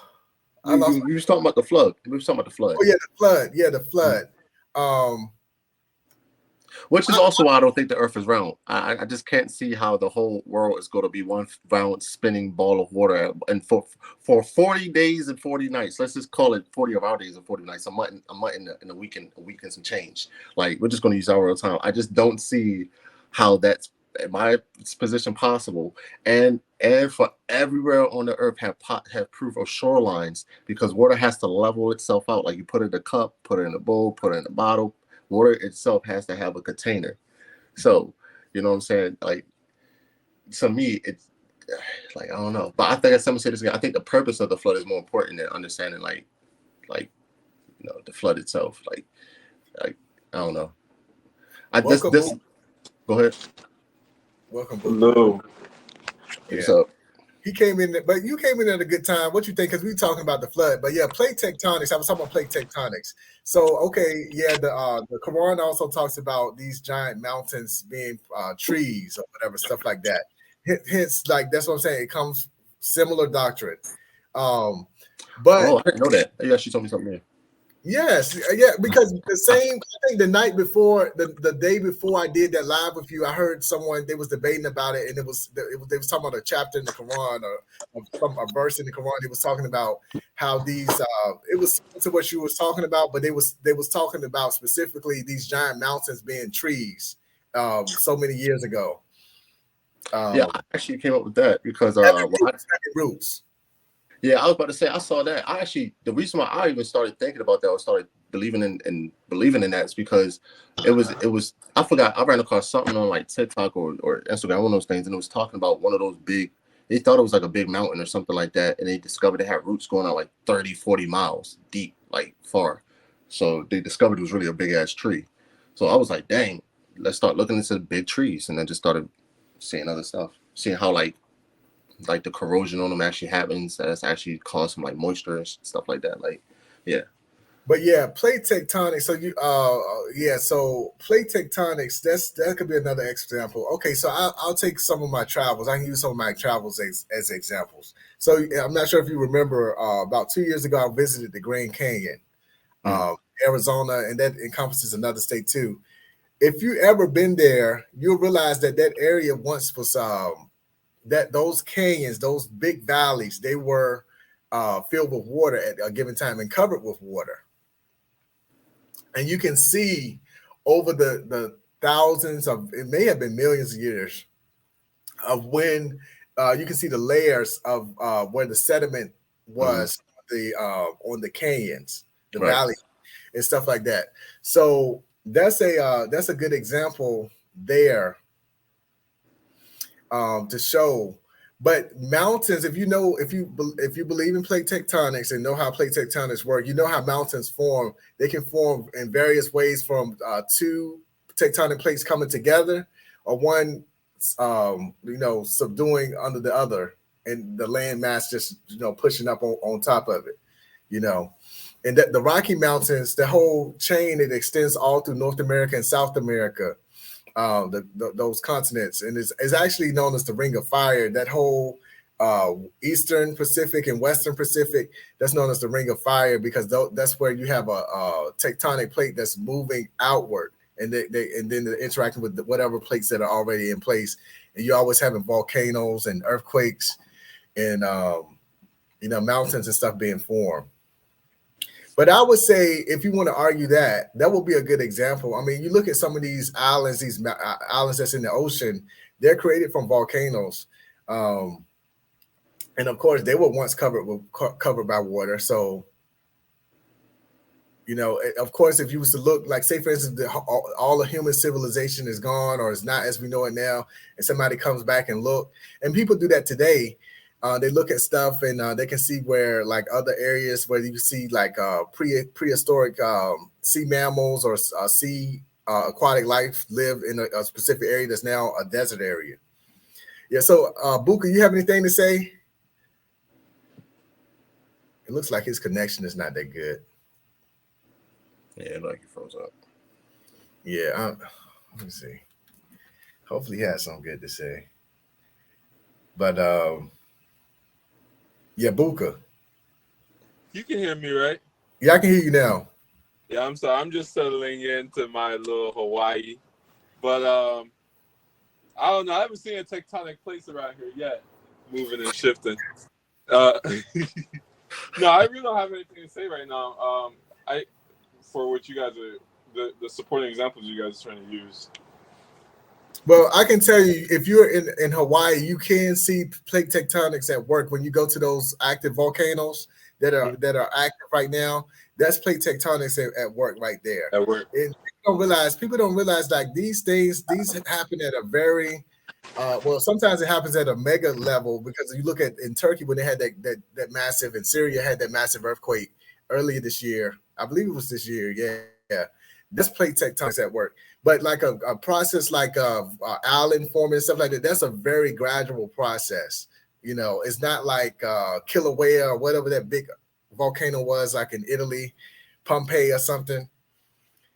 So yeah, everything is relative, and I feel that's another reason because we can't interpret it or see things right in the because people don't really, even though we are small in the grand scheme of things, the Earth is very, very big compared to humans. Yeah. So it's very, very big. So of course the Earth is going to look flat if you go up, but so high.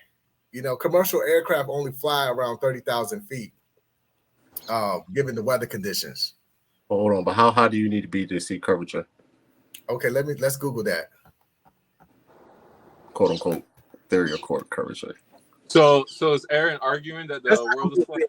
Yes, I told him like my personal belief. I believe the Earth is flat. Like, you know. So I also believe the world is flat too.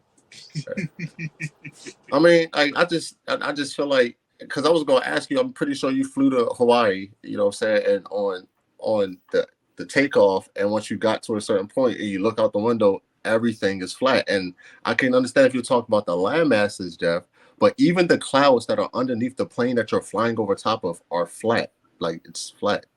Everything is on in my opinion, a flatter plane. Now I don't necessarily because when you land, you're not landing like this at any That's point. what I keep saying. Like, and then even when you flying quote unquote south, like we don't ever, and I'm not trying to be funny, whenever you tilt a plane, it goes from like vertical or horizontal to vertical. What happens to it? It crashes. So one of the things I was telling Jaffre is in a straight line, the reason why that straight line is because of small dots. And those dots does not make a line, but a straight line is created by is it called infinitesimal? My accent's messing me up. It's an infinitesimal, right? Amount of dots and points that create a straight line. So we could say the world is circular, sure, but you still have to acknowledge that even though it's a sphere, there are millions and millions and millions of flat surfaces that create it. And the reason why I would argue that the world is flat, to make this clear, is because 1,000+ years ago, everybody believed the world was flat. And when the idea that the world was not was introduced, you know, it was not accepted because everybody was already on the bandwagon. So I personally like to stick with the world is flat, or even entertain it, just to keep an open mind about it. Now we've created so many equations, right, with the assumption, because I'm an electrical engineer, and when Jeffrey and I were talking about this off screen, he commented that Hold on. You're breaking up. Yeah, you break it up. Say that. No. Say that again. Me being a STEM major, he was shocked. Me being a whole engineer, he was overwhelmed and bewildered that I could think that the world is flat. And see, the thing about engineering and stuff like that is you have to keep an open picture, because we are constantly proving and disproving points. Mm-hmm. For you to get a PhD, you have to push our knowledge or our milestone. You have to push that milestone a certain degree. You have to create something that nobody's ever seen or done or whatever to get your doctorate, right? So maybe one day I could very much prove that the world is still flat. Just because we got pictures of spheres and circles, and we got planes up in the sky that's taking pictures and making it seem like it's circular. When you get down through those clouds, we can very much see a flat surface. And I really have to say that, yeah, even though you have a sphere, it is created by millions and millions and millions and millions of flat surfaces that just happen to connect, right? That's why you can fly anywhere in this world, and you're not going to be just like that. Even if you go to Machu Picchu, you're not going to be like, billy goats, those billy goats, where they can hold on 98% of their weight just hanging on the side of the cliff like that. We're not designed like that. So you go to Machu Picchu, you're not going to fall off the mountain. Well, unless you really try that hard. But yeah, so I'm gonna have to say the world is flat, just to always keep that open mind that it could very much be flat. If we were trying to go to Mars, or we were trying to solve tomorrow's problems, and we use all the equations that we have with the current assumption, because in engineering we do move in assumptions in certain things. And if we use all these assumptions and that problem wasn't solved, then that means you have to try another option. The other option would be to recreate those equations saying that the world is flat. Mm-hmm. Thank you. You said it a very good way. That's all I was trying to say, Jeff. You wouldn't have been able to. I mean, not saying that you couldn't have, but you wouldn't have explained it like that. He did it. I know. That's all we need to come on. I know. That's what I was explaining to you earlier. I have a different form of communication. He explained it exactly what I was saying. Like, just to give like a random example, right? When I was in 7th grade, this is when I knew I was going to be an engineer. You know, though, we were doing the STEM program. They had these aircrafts, the paper aircrafts, and it came with instructions. Cut here on the dotted line. Do this, do that, right? And build it. And in my group, I was like, look, it says cut here on the dotted line, but we don't need this much fin right here. We don't need this much tail. We could shorten it here and elongate it here. And nobody wanted to work with me. They said, no, just follow the instructions. And so I asked the teacher, could I get my own plane? And I cut it here, cut it there, elongate there, did this and that. If you go to my YouTube channel, maybe we can tag this in a link somehow, Jeffrey. I have it up on my YouTube channel where everybody's else is going up here, and mine shot straight into the air, Meanwhile, the whole class was, we got cut by the dotted lines. No, if you look at the structure, there is an and everybody has this, how do you say it? Intuition. But sometimes we're so busy trying to follow this rule, right, that we can't exceed our expectations. In fact, I put $25,000 in this stock called SpaceX. I think that's what it's called. Not SpaceX. Yeah, I think it's SpaceX. But anyways, they're trying to build hotels on Mars. And I lost $12,000 over the weekend because I was with my girlfriend, and they launched and failed. And I couldn't get my money out quick enough, But I've given that example to show you that, like, if all these things were real, they could have made it. But they can't, because all these assumptions that we made that the world is circular, this and that, they have to always go back to the drawing board. It's not like a straight line, It's not perfect. Yeah. To be an engineer, you have to keep an open mind. You can never just accept what it is. I mean, I'm gonna say that's the main reason why I kind of came to the same notion of thinking opposite. I would say this. I used to think the Earth was round. I did. I made a whole solar system. I really do like science. Love science. It was one of the things I was into. But like when I question things that I actually see for myself, and I'm just not going to sit here always, but go with, what is it is on the paper, like you said with the example of the plane. That was a very good example. But I mean, just literally, we accepted that the world was circular before we accepted that Earth was in the center of the universe. And now Earth is is it the third planet in a row? 2009, we were being taught that Pluto was a planet. Now it's a piece of rock. And, and now there's like, look, I agree. Like, that's what I'm saying. I agree. That's why that's why I said I'm more on the notion that the Earth is. All right. Some of the evidence some of the stuff that I'm looking at, it says you have to be up around 60,000 feet at least to just see a little semblance of the curvature of the Earth. So you still have to be up very high. But anyway, let's talk about the rainbow. But before you move to the rainbow, I was just on this plane this last 12 hours. And at no point did I look down and see any curve. I just saw flat. That's because you're not up. Do you realize you have to be up really high? Do you realize you have to be up really high? Okay, but then, okay. But there's this concept, I don't know how to describe it, that yes, you can be up very, very, very high, but if you're not falling off the planet, is the Earth really flat or is it circular or spherical? Excuse me. Is that making sense? You know what?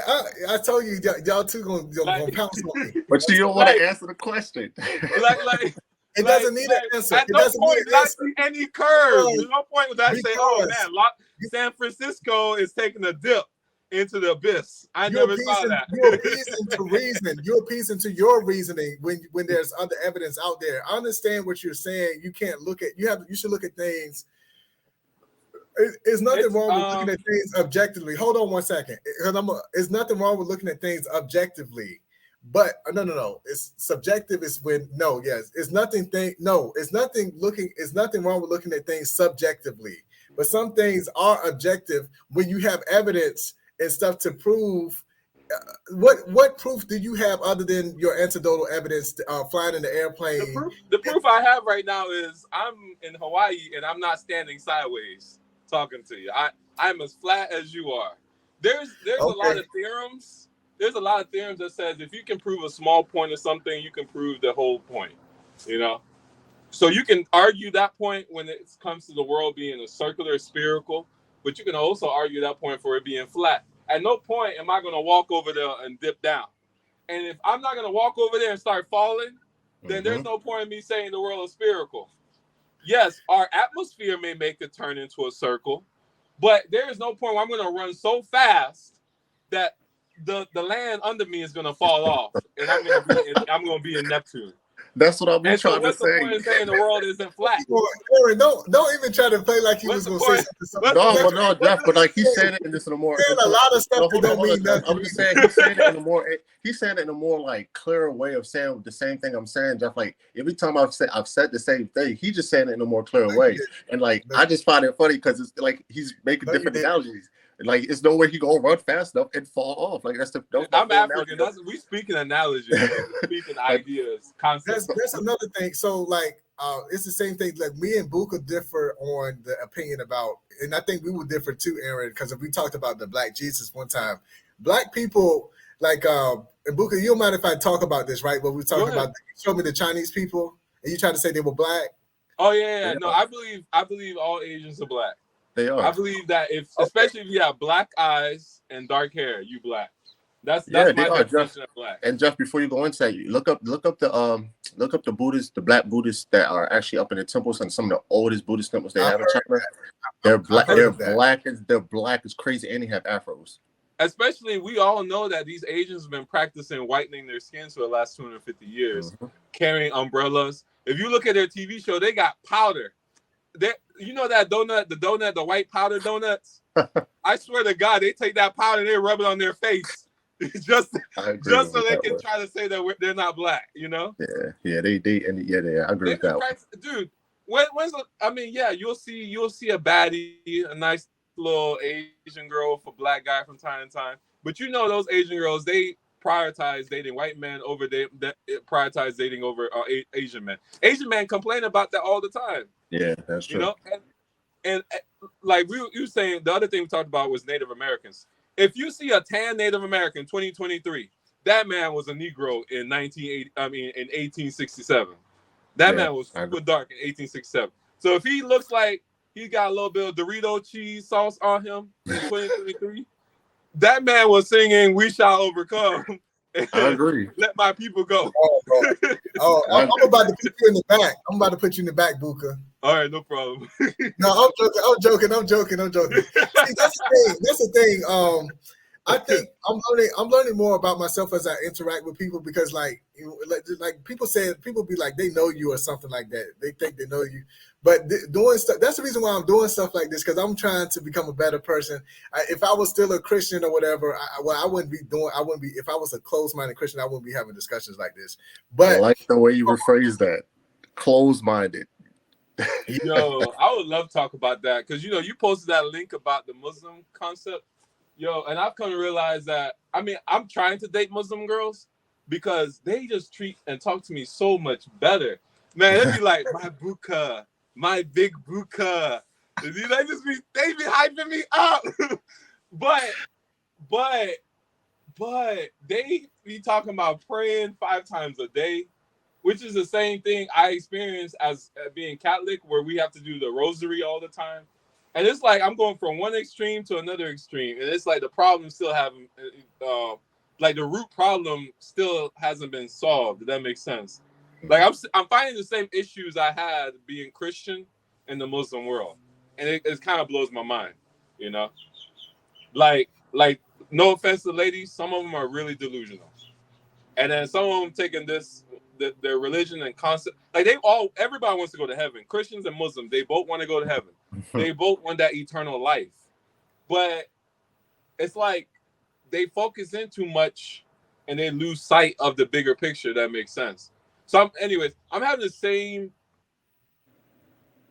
eternal problem conflict as I am when it comes to, like, for example, I would be fine marrying a Catholic woman or a Christian woman, and I'd be fine for our children to go to church just so they can have structure.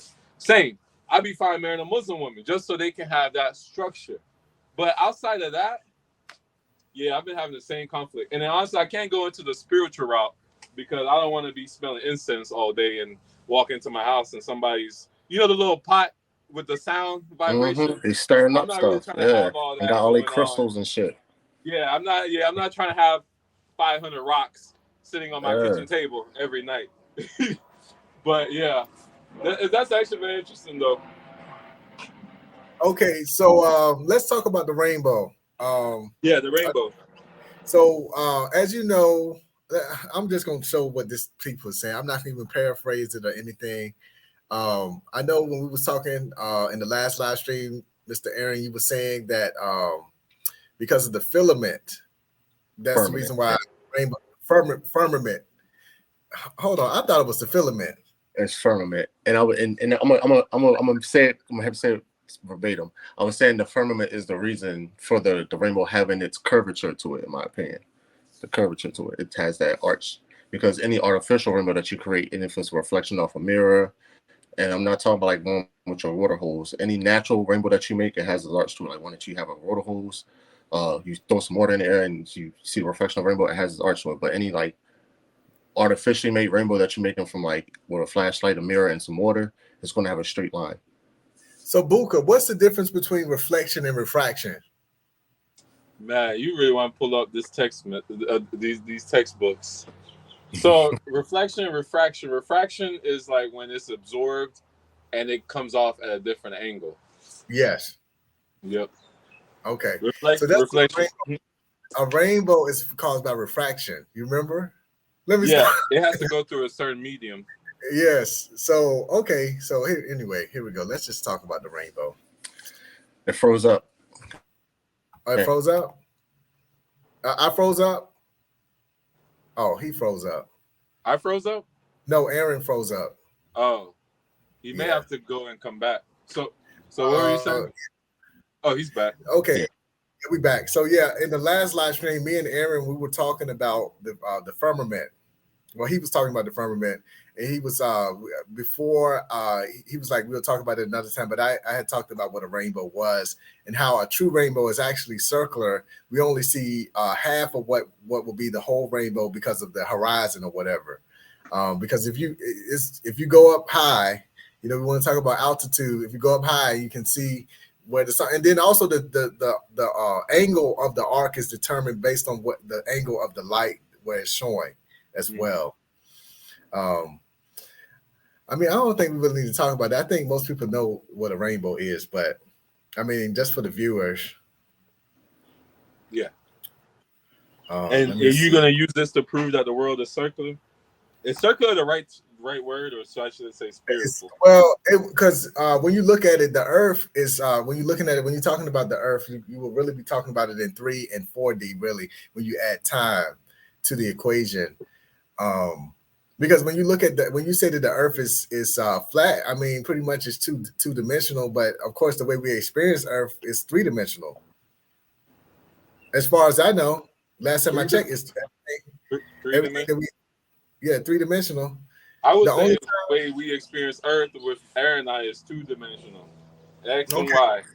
Unless we put that up and down, jumping up and down. But on a normal basis, we just go left and right. Okay. Okay. All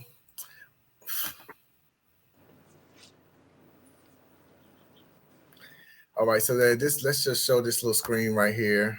Um, and then after this I'm done with presenting what I had to say.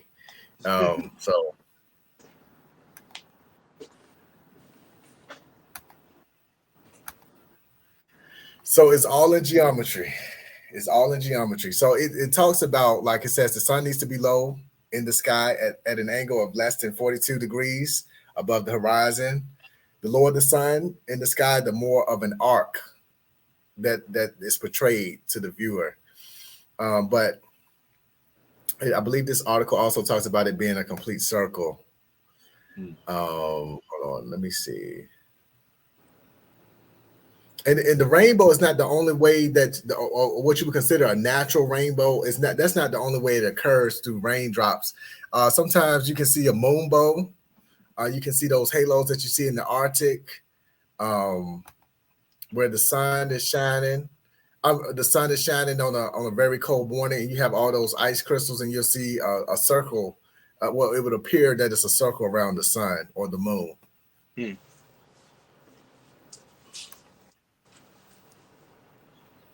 But of course, it's based on your vantage point. But yeah, we can talk about anything now, unless you want to break it off. I mean, we had I mean, are you saying that to say that that's why the world is circular? Because no. I was talking. No. I was talking about this because Aaron had mentioned that the firmament was the reason why rainbows have an arc. No. Let me say this. I was saying the rainbows having an arc is a testament to the firmament, other way around.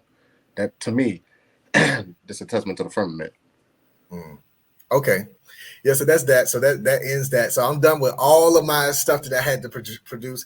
We talked about the Coriolis effect and how it affects the weather and stuff like that, and how not even the weather.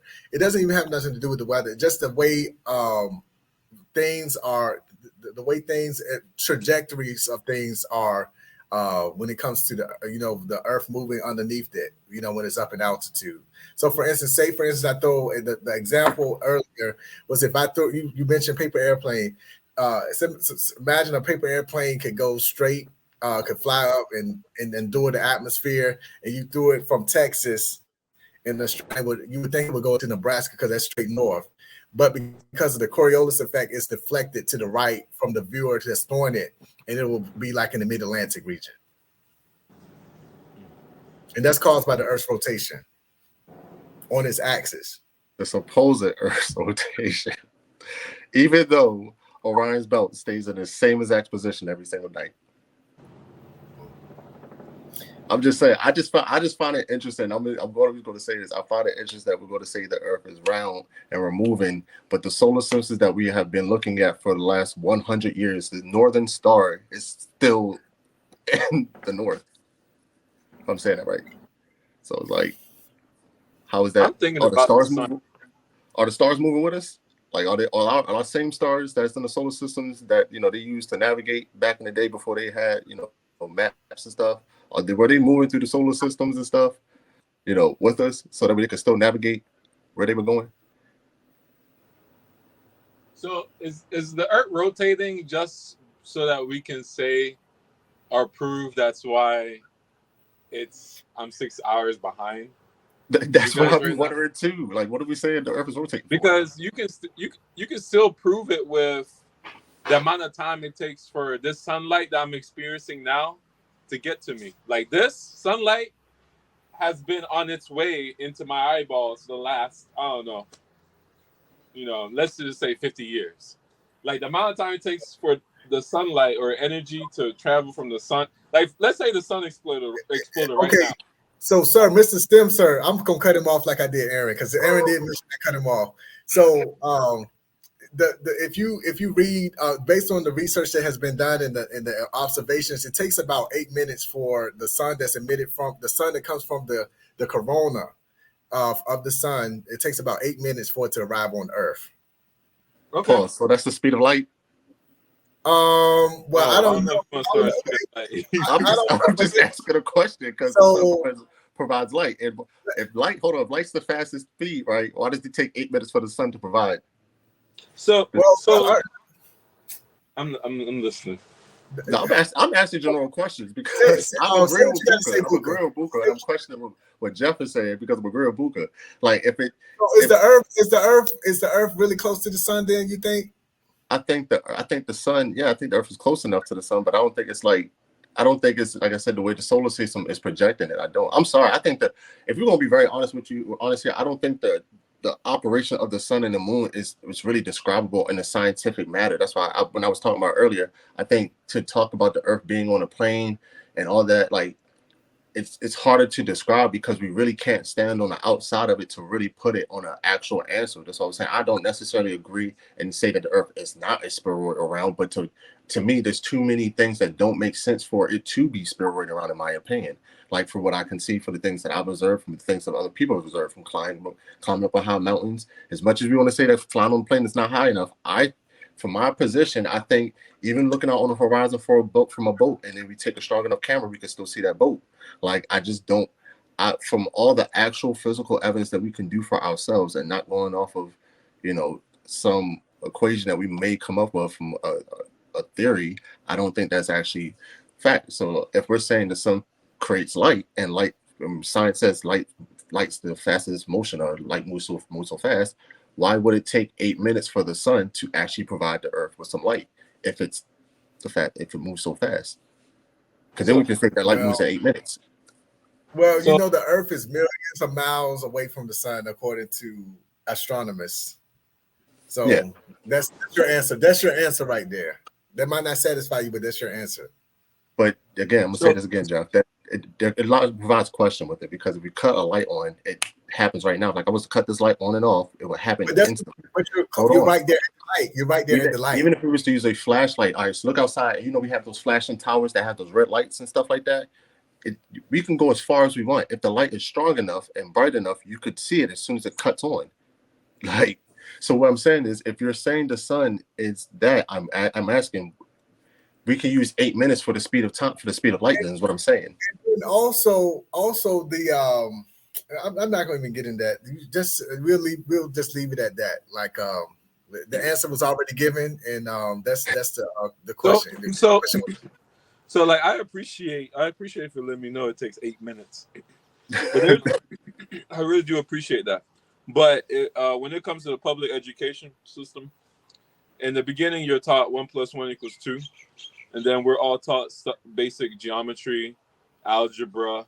You don't start getting to stuff like chaos theory until well into your mid to senior year in college, going into your master's degree. And if you know anything about chaos theory, they're saying that a butterfly flaps his wing right here, and it creates tornadoes in Florida. And last time I checked, for you to believe, or for these master degree going towards PhD, grown middle-aged men and women to be thinking like this, must tell me that they think just like me, which is the world may or may not be flat. Mm-hmm.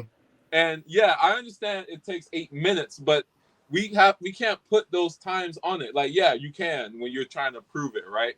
But for this conversation, 8 minutes, or me saying that it takes maybe 50 years, that time variance actually is not. Let me inform you something.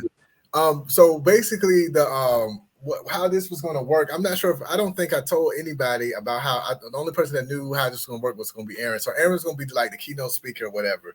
He was going to give his point and give some evidence. Then I was going to have some of the panelists come on that would have participated to give their take on whether they agree or disagree. And but instead, because it was just me and him, we did it in a debate forum, pseudo debate forum. But we didn't have a moderator, so he was going to give his points and his evidence, and then I just finished giving all of my stuff, and then we had interruptions and stuff like that, and you'll see it in the replay. I'm gonna edit it. We still at 2:18, but by the time I edit it, we still probably at like hour and a half, hour 45 minutes. So because we had some 2 hours. Yeah, it's 2:18 right now, but yeah, that's never here and there. But like, I like having conversations like this, know. So to finish what I was saying, the 8 minutes or the 50 years actually bounces into the whole speed of light pretty well, because speed of light is not the fastest thing in the world. The fastest thing in the world is the speed of dark. If you look at our skin tone, they tell us all the time that our skin tone absorbs everything. You can turn on this light, but the moment you turn it off, it gets consumed. Usually something that consumes something in the wild is normally faster than that thing. The cheetah consumes gazelles. Lions be consuming everybody and their mama. If you're not fast enough, you're getting consumed. So the speed of light is not the fastest thing in the world. So we should be trying to figure out how fast the speed of dark is. Because it doesn't matter if it's 8 minutes or 50 years. Aaron fell off?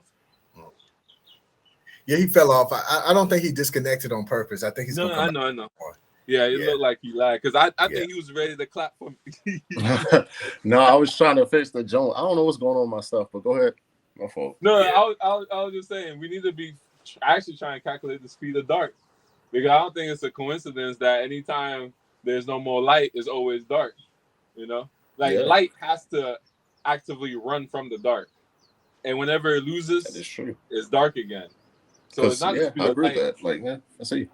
That speed of light concept is probably from the whole European Enlightenment thing, where they try to argue and put their little, propaganda, that everything, speed of light and the devil's chocolate versus all that. That's probably where that all came from. They should have renamed it something else and been a little bit more humble about saying that it's the fastest thing in the universe.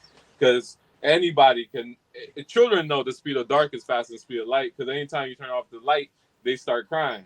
And they want you to turn the light back on. Aaron, you still there? I don't know. Is he still there? Did he follow? He's probably lagging like I was 2 weeks ago. Yeah. Okay. Yeah, I'm gonna definitely get another computer, so hopefully this will be better. But I think this is out of my control, though. A lot of this stuff that's going on now. Oh yeah. That's probably on my end. I'm not even gonna start. I ain't got no signal. Yeah. But yeah, this was good. And I just want y'all to know this is not in vain. All of us live in the same general area. So, just be on the lookout. One day I might treat y'all to a dinner or something. If, depending upon y'all dietary stuff or whatever. I just don't eat pork. Yo, so look, I feel like I'm in Nigeria. So I pull up to this house and there are just wild chickens everywhere.